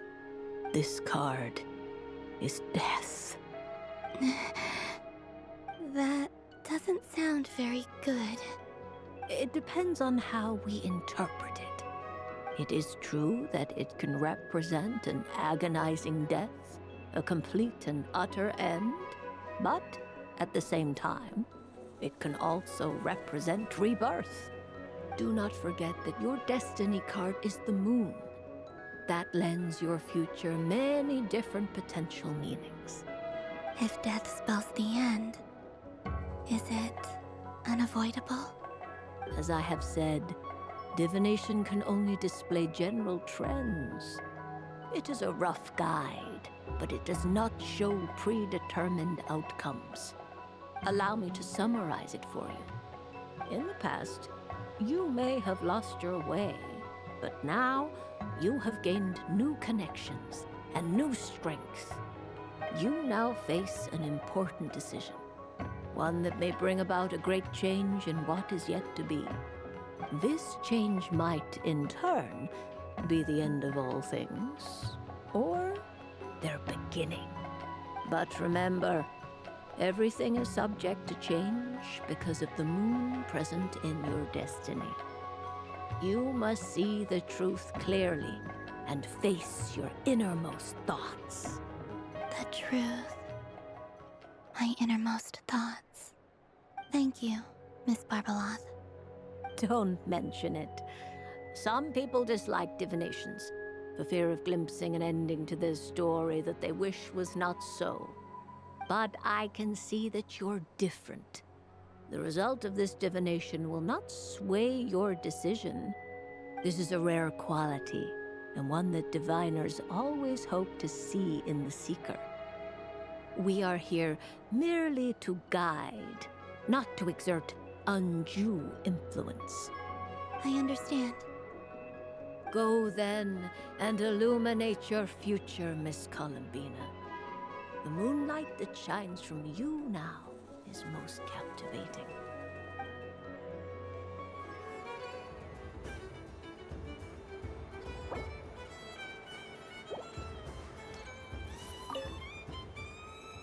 A soft and furry creature that bounces and jumps. Welcome home, Moon Goddess. This one talks, too. Allow me to introduce myself. I am a Dodoko from a distant archipelago, the most mischievous of all my Dodo brothers and Dodo sisters. When the going got tough, I powered through, and when I met obstacles, I boomed them away. That sounds like a lot of fun. Doesn't it just? Oh, but then the trouble started. Recently, I found a lovely beach, the same beautiful jelly color as my hometown, and so I dove in to have a look. Only to find it overgrown with seagrass and nasty little spiky fish everywhere, looking to turn me into a Dodoko kebab. I made it back to shore by the skin of my teeth, but my tail was sorely hurt. Couldn't you just boom them away? Oh, I wanted to, believe me. But I've heard that you, Moon Goddess, can understand animal speech.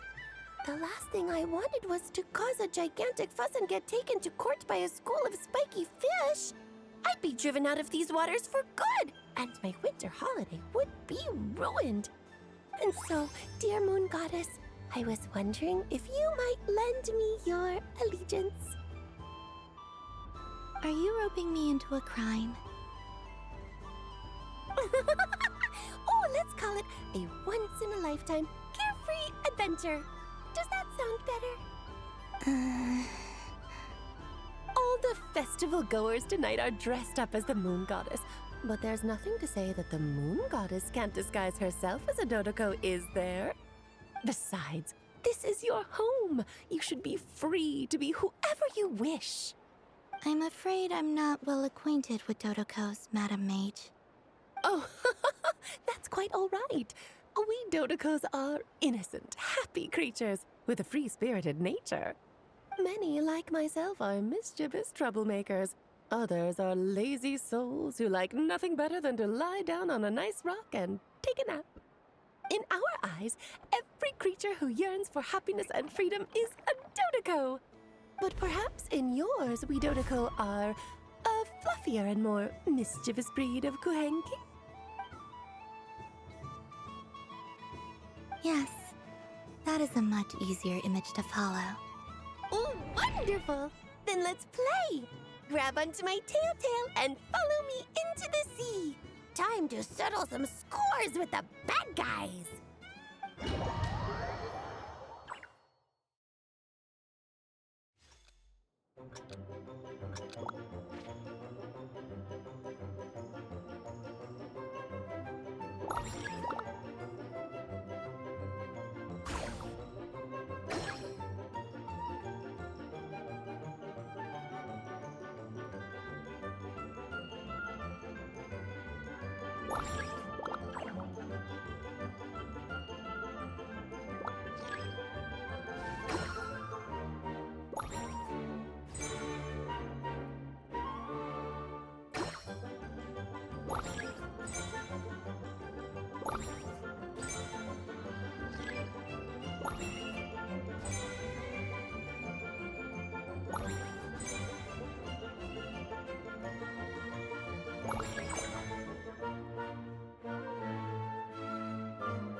Ooh, a remarkable talent! So, what do you make of it? The use of Jumpy Dumpties doesn't come as naturally to me as Kuvaki, but their unpredictability makes it fun. I think they call this novelty. Indeed! And how did it feel blowing those pesky nuisances away? Not bad. Any guilt? What do you mean? Oh, wonderful! Lovely answers to all 3 questions. You've passed the safety test. Now I can give this special bomb to you as a souvenir. Remember, if you find any meanies living on the moon, you can use this to boom them into oblivion! I will.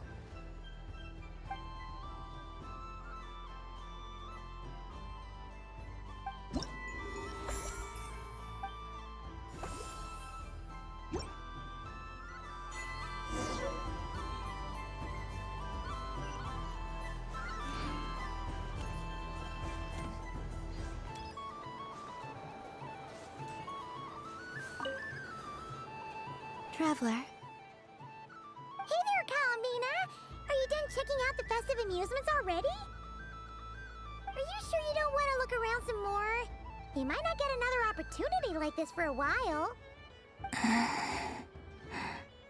Right now, what I'd like to do is...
Oh, candy for us?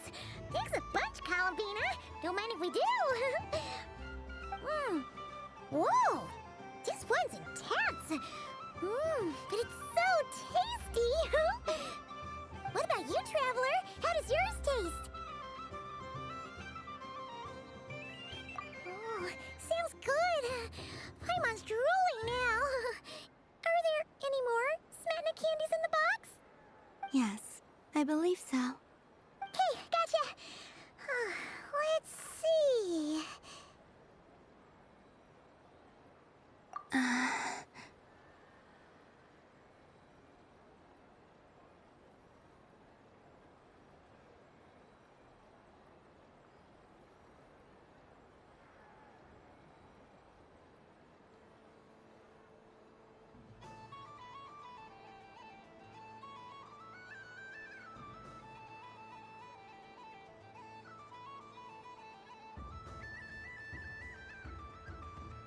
Sure.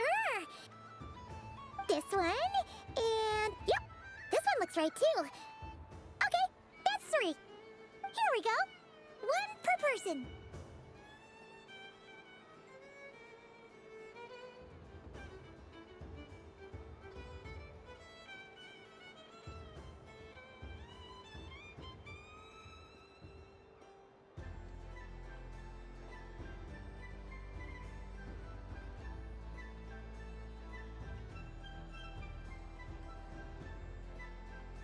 It's so sweet.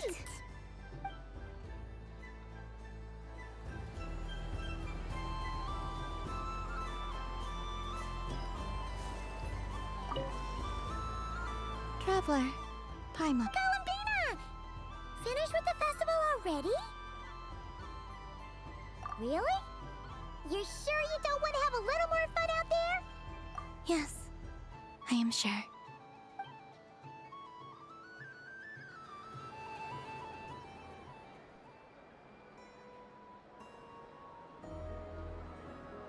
This was the most fun I've ever had on a moon prayer night. Everywhere I went, people were saying, "Welcome home," and there were friends at every turn. I only wish it could last longer than one night. Oh.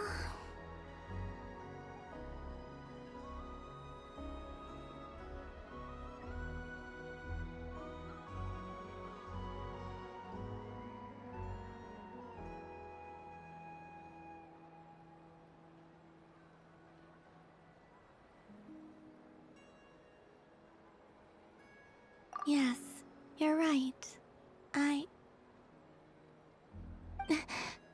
The moon prayer blossoms. Ooh, look! Look! Moon prayer night has come.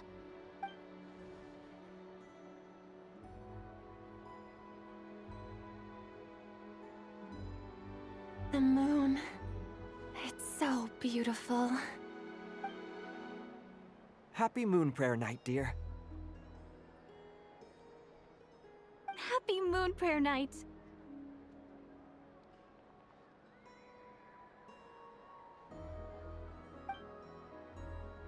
Happy Moon Prayer Night.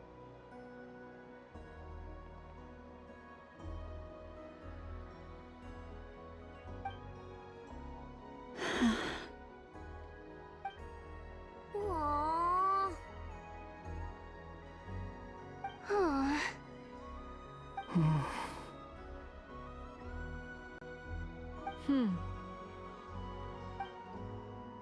Huh.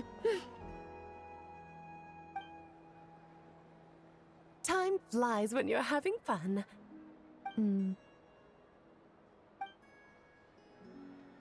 Oh. Looks like the time has come. Columbina. You're heading off then? Yes, to the ruins you mentioned. And from there, back home to the moon. Wait! I know? At least... Take one of our craft shop's crumb cookies up to the moon with you. You know, for a snack. Sure. Why not? The Curatorium of Secrets believes in proper farewells. No story should be left without a satisfactory endnote. Never. Farewells are an important affair for the Ratniki, too. We never know when we might meet again. Haha! And here I thought grand farewells wouldn't suit tonight's mood. But I suppose friendly passion is not to be stopped, eh? We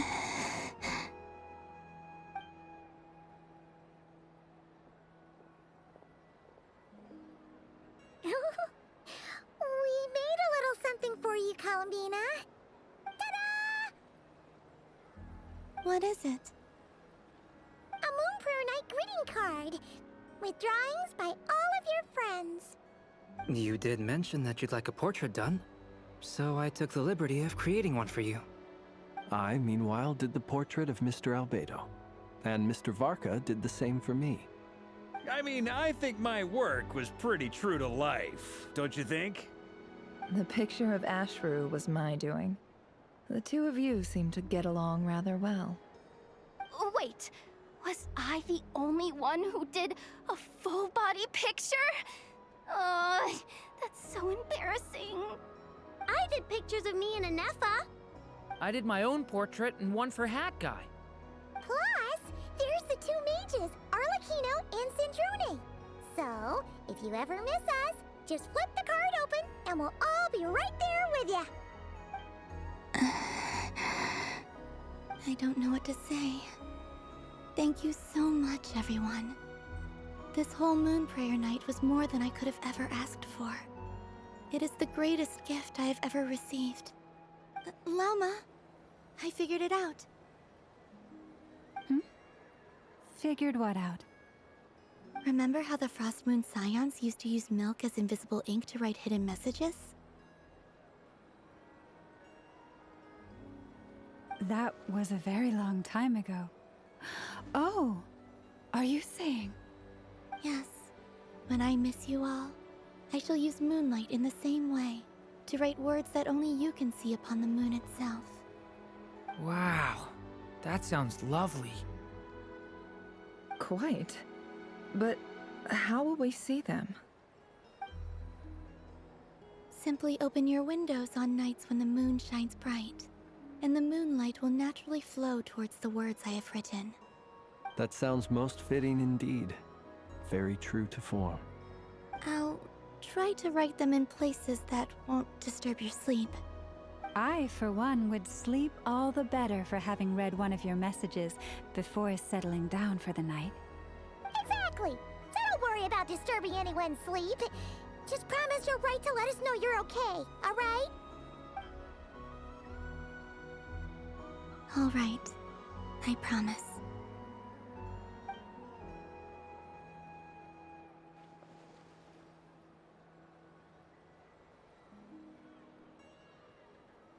In that case, Columbina. I'm ready. Very well. Let's go.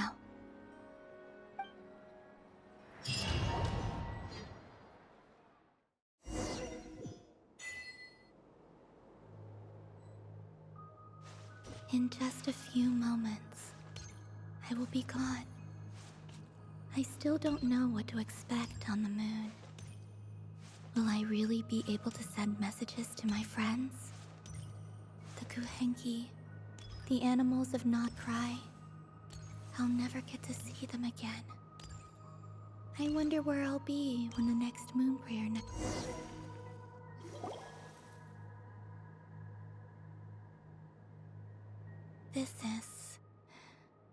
This is where the people of Hyperborea used to communicate with the moons.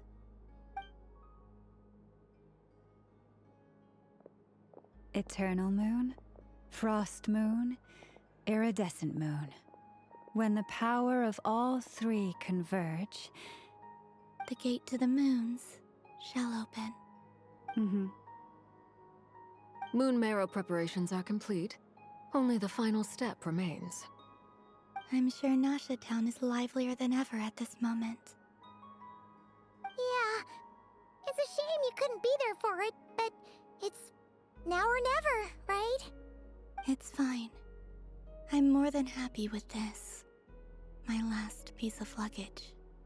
My only piece of luggage.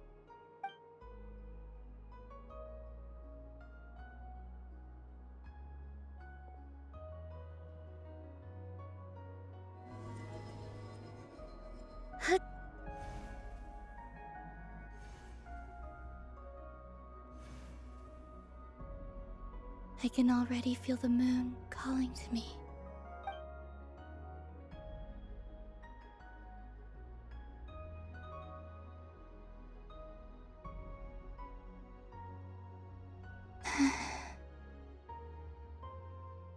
Your home lies on the far side of this light, Columbina. From now on, we will at last have a reason to pray to the true moon. Columbina. Yes? I'm listening. Be sure to come back and see us when you get the chance.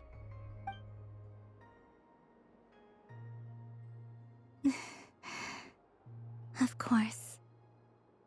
But if that chance doesn't come, then remember that you have friends on this planet. People who will miss Columbina. Yes, I will. Thank you for everything you've done for me. And remember, come night or day, the moonlight shall always connect us. Well then, farewell, my friends.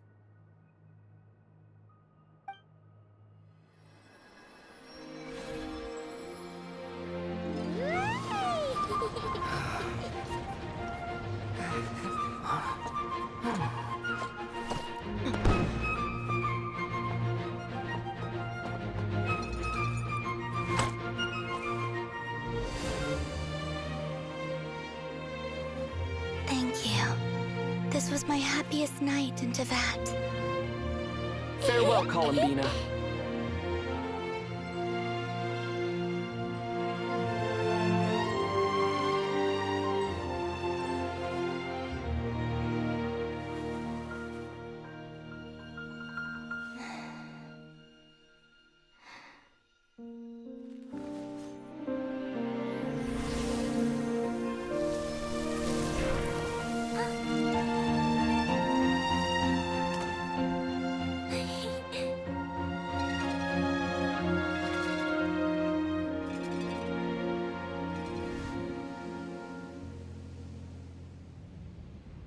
The moon really is closer than ever tonight.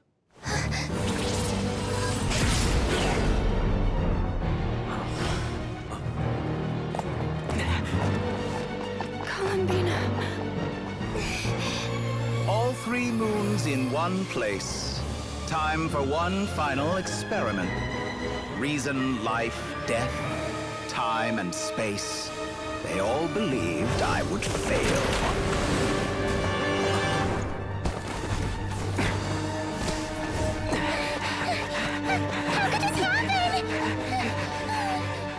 But Tevat's primordial power never did belong to the throne of heaven.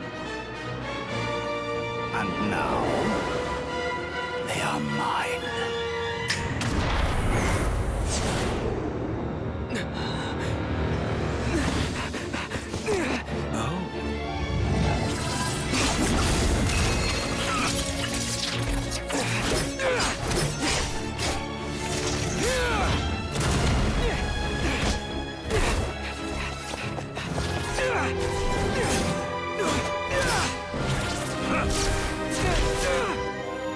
No, as long as I'm here. The Doctor is free to wield the 3 moons' power.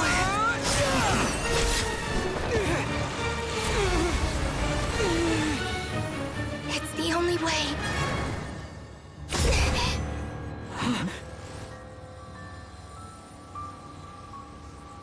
I guess I won't be going home today. Columbina! No!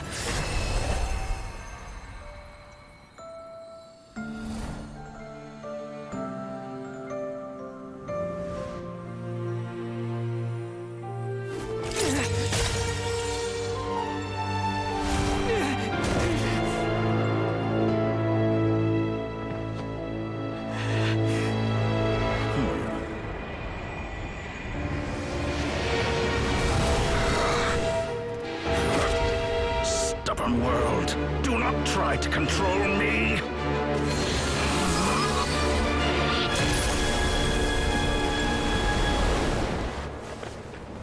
Columbina.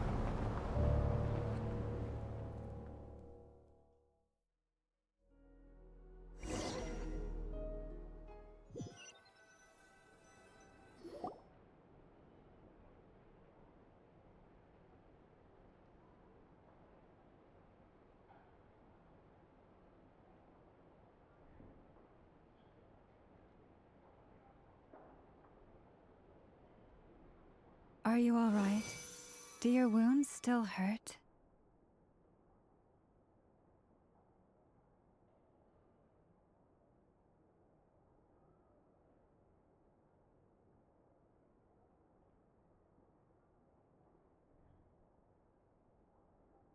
I had someone prepare a little medicine that could prove effective.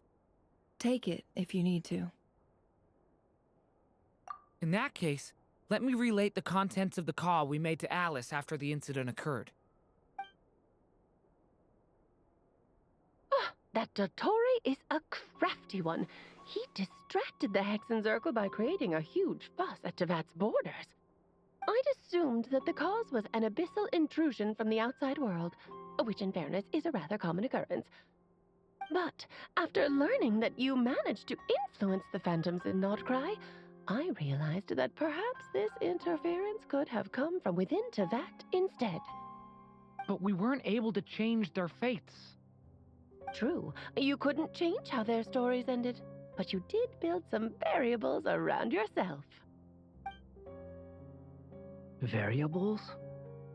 Yes, things you heard that you could not otherwise have learned, ideas that would otherwise have never crossed your mind. All these things are variables. Of course, most variables usually pale into insignificance with the myriad of possibilities floating around. But the moment you start treating them as building blocks and intentionally stacking them, that changes things. That's what Dottore did, and it's how he created the necessary conditions so that when you activated the portal tonight, it played right into his plan. However, we have no way of knowing exactly what he did. Yeah, we also need to ascertain Columbina's status. And that about sums it up. As I suspected, Dottore has disappeared completely. If it's any consolation, he wasn't able to control Columbina as he might have wished to.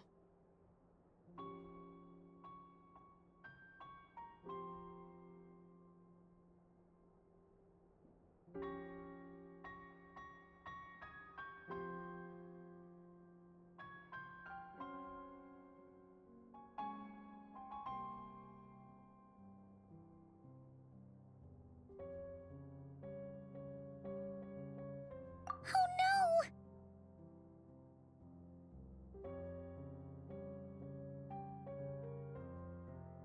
What? She did what? All we saw was Dottore appeared and used some kind of power. The next thing we knew, he and Columbina were gone and you were falling into the sea.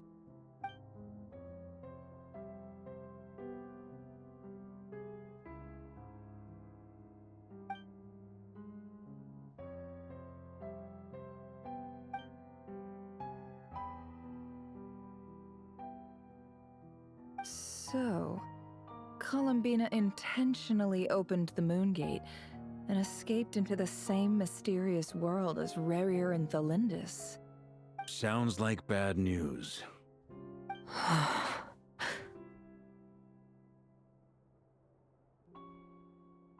Seen in that way, the trilunar syzygy and Rerir's emergence, Dottore might have been pulling the strings in both cases. According to Miss Alice, he is attempting to transcend his destiny and finish an experiment that only a god might complete. An utter lunatic. Wait a sec, where's Hat Guy? Seems like he'd want to be here for this. He took off with the Dodo communication device after we spoke to Alice. He said he had a hunch that he wanted to investigate by himself. The look on his face was terrifying. I've never seen him like that before.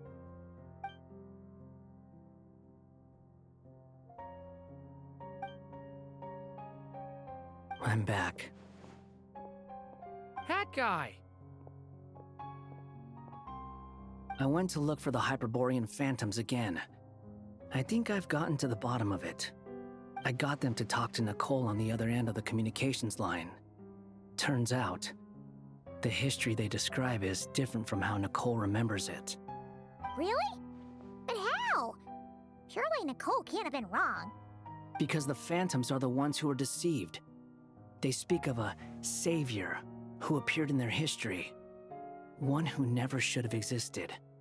This savior promised to create a new moon within the false sky, and even bring back their moon goddesses.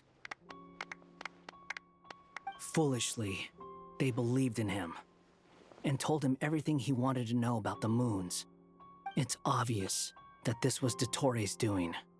Now you mention it, the first time we entered the Hyperborean ruins, we heard the phantoms discussing their history, and I remember Nicole commenting that something sounded a little strange.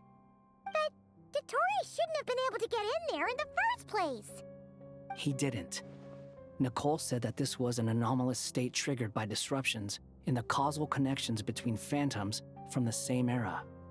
The variables that Dottore put in place were substantial enough that they even affected phantoms that he never met. So it's not that their memories were unclear. They'd been tampered with. That's exactly the possibility Dottore was trying to manufacture. He turned these variables into knowledge and engineered the situation so all that knowledge would fall into his hands. Then, he harnessed that knowledge on Moon Prayer Night to truly create a false moon. How is that even possible? To be precise, he exploited a weakness in the way the spell works. The spell senses Kuvaki to detect the moon's location. So, as long as the false moon more strongly resembled a moon than the frost moon beyond the skies, the gate would teleport Columbina to the false moon's location.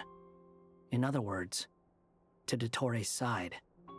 Once he had her under control, the teleportation spell remained active, and he manipulated her power to seize both moon marrows. At that moment, the moon marrows disappeared right before our eyes. It was already too late, even as we were leaving the ruins. By then, Dottore had already amassed the power of all 3 moons. So, where does that leave us? What do we do now? I'd certainly like to know what Her Majesty thinks, now that the concerns I expressed to her have come to pass. But we cannot simply sit and wait for her to decide the matter. And in any case, it is not the Fatui Harbinger Damselette who sees us as her friends, but rather Columbina Hyposelenia. If, even in such extreme circumstances, Her Majesty will not lift the prohibition on Harbingers drawing steel against one another, then I will do as my heart demands. I will fight as Peruware instead. Oh, Arlecchino! Time is short, so I'll make the first move.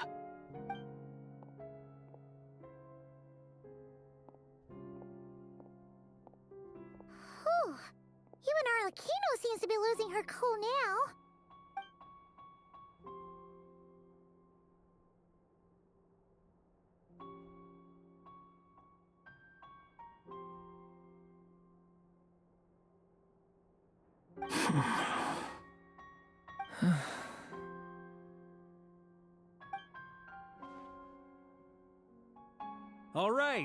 All right. Lose those dejected looks for a moment and let me get a word in. It looks bad, I won't lie. Very bad, in fact. So Dottore's pulled some real dirty tricks to gain the upper hand. For now. And yeah, it's to the point where even the mages say that his variables have affected destiny. I'm not so sure, though. Many have told me that Tevat's destiny is fixed, and that does appear to be the case. Well, what makes Dottore so sure he'll be the exception? And since he was able to stack these variables up, who's to say we can't do the same? You of all people should not be discouraged, traveler from afar. This isn't over yet. And you're not alone in that. Everyone here does, whether they've spoken thus far or not. But none of us are the type to sit back and wait for the sun to shine again. That's exactly how a knight should roll. If they knock you down, you get back up and get back in it. Don't forget, Honorary Knight, you're a legitimate member of Mondstadt too. Mark is right. This is far from over. Dottore's already way overdue a butt-kicking given his past shenanigans. And after this, he's earned himself a double dose. That's what I'm talking about. How's everyone else feeling? I'll use Kuvaki to investigate Columbina's whereabouts. I am not ready to give up either. Leave the intel gathering to me. Whatever happens within Nodkrai's borders, when the Curatorium of Secrets wants to be in the know, we always find a way. Ano and I will do all we can to support you. We will attempt to reverse engineer Dottore's actions and seek a breakthrough that way. Alice and Nicole are busy dealing with an emergency at Tevat's borders, so they can't return just yet. But they're both very angry about this. They've asked Albedo and me to act on the Hexen Circle's behalf and do everything in our power to fight back against Dottore. Are you ready then? We're going to have to conduct a lot of research, even in the early stages. I'll do my best. As for me, I'm pretty familiar with Dotori's way of doing things, so I can try to predict his next move. I'll help with your investigation. Nice! Looks like we have our basic division of labor. I'll get in touch with Flints and Eatlua, get them to have a chat with their Starshiner. It couldn't hurt to bring the Lightkeepers on board as well. At the same time, I'll pass on instructions to the Knights present in Nodkrai to assist the Lightkeepers and other organizations in ensuring the safety of those living here. Yeah! We'll show him! That's it then. Good luck, everyone.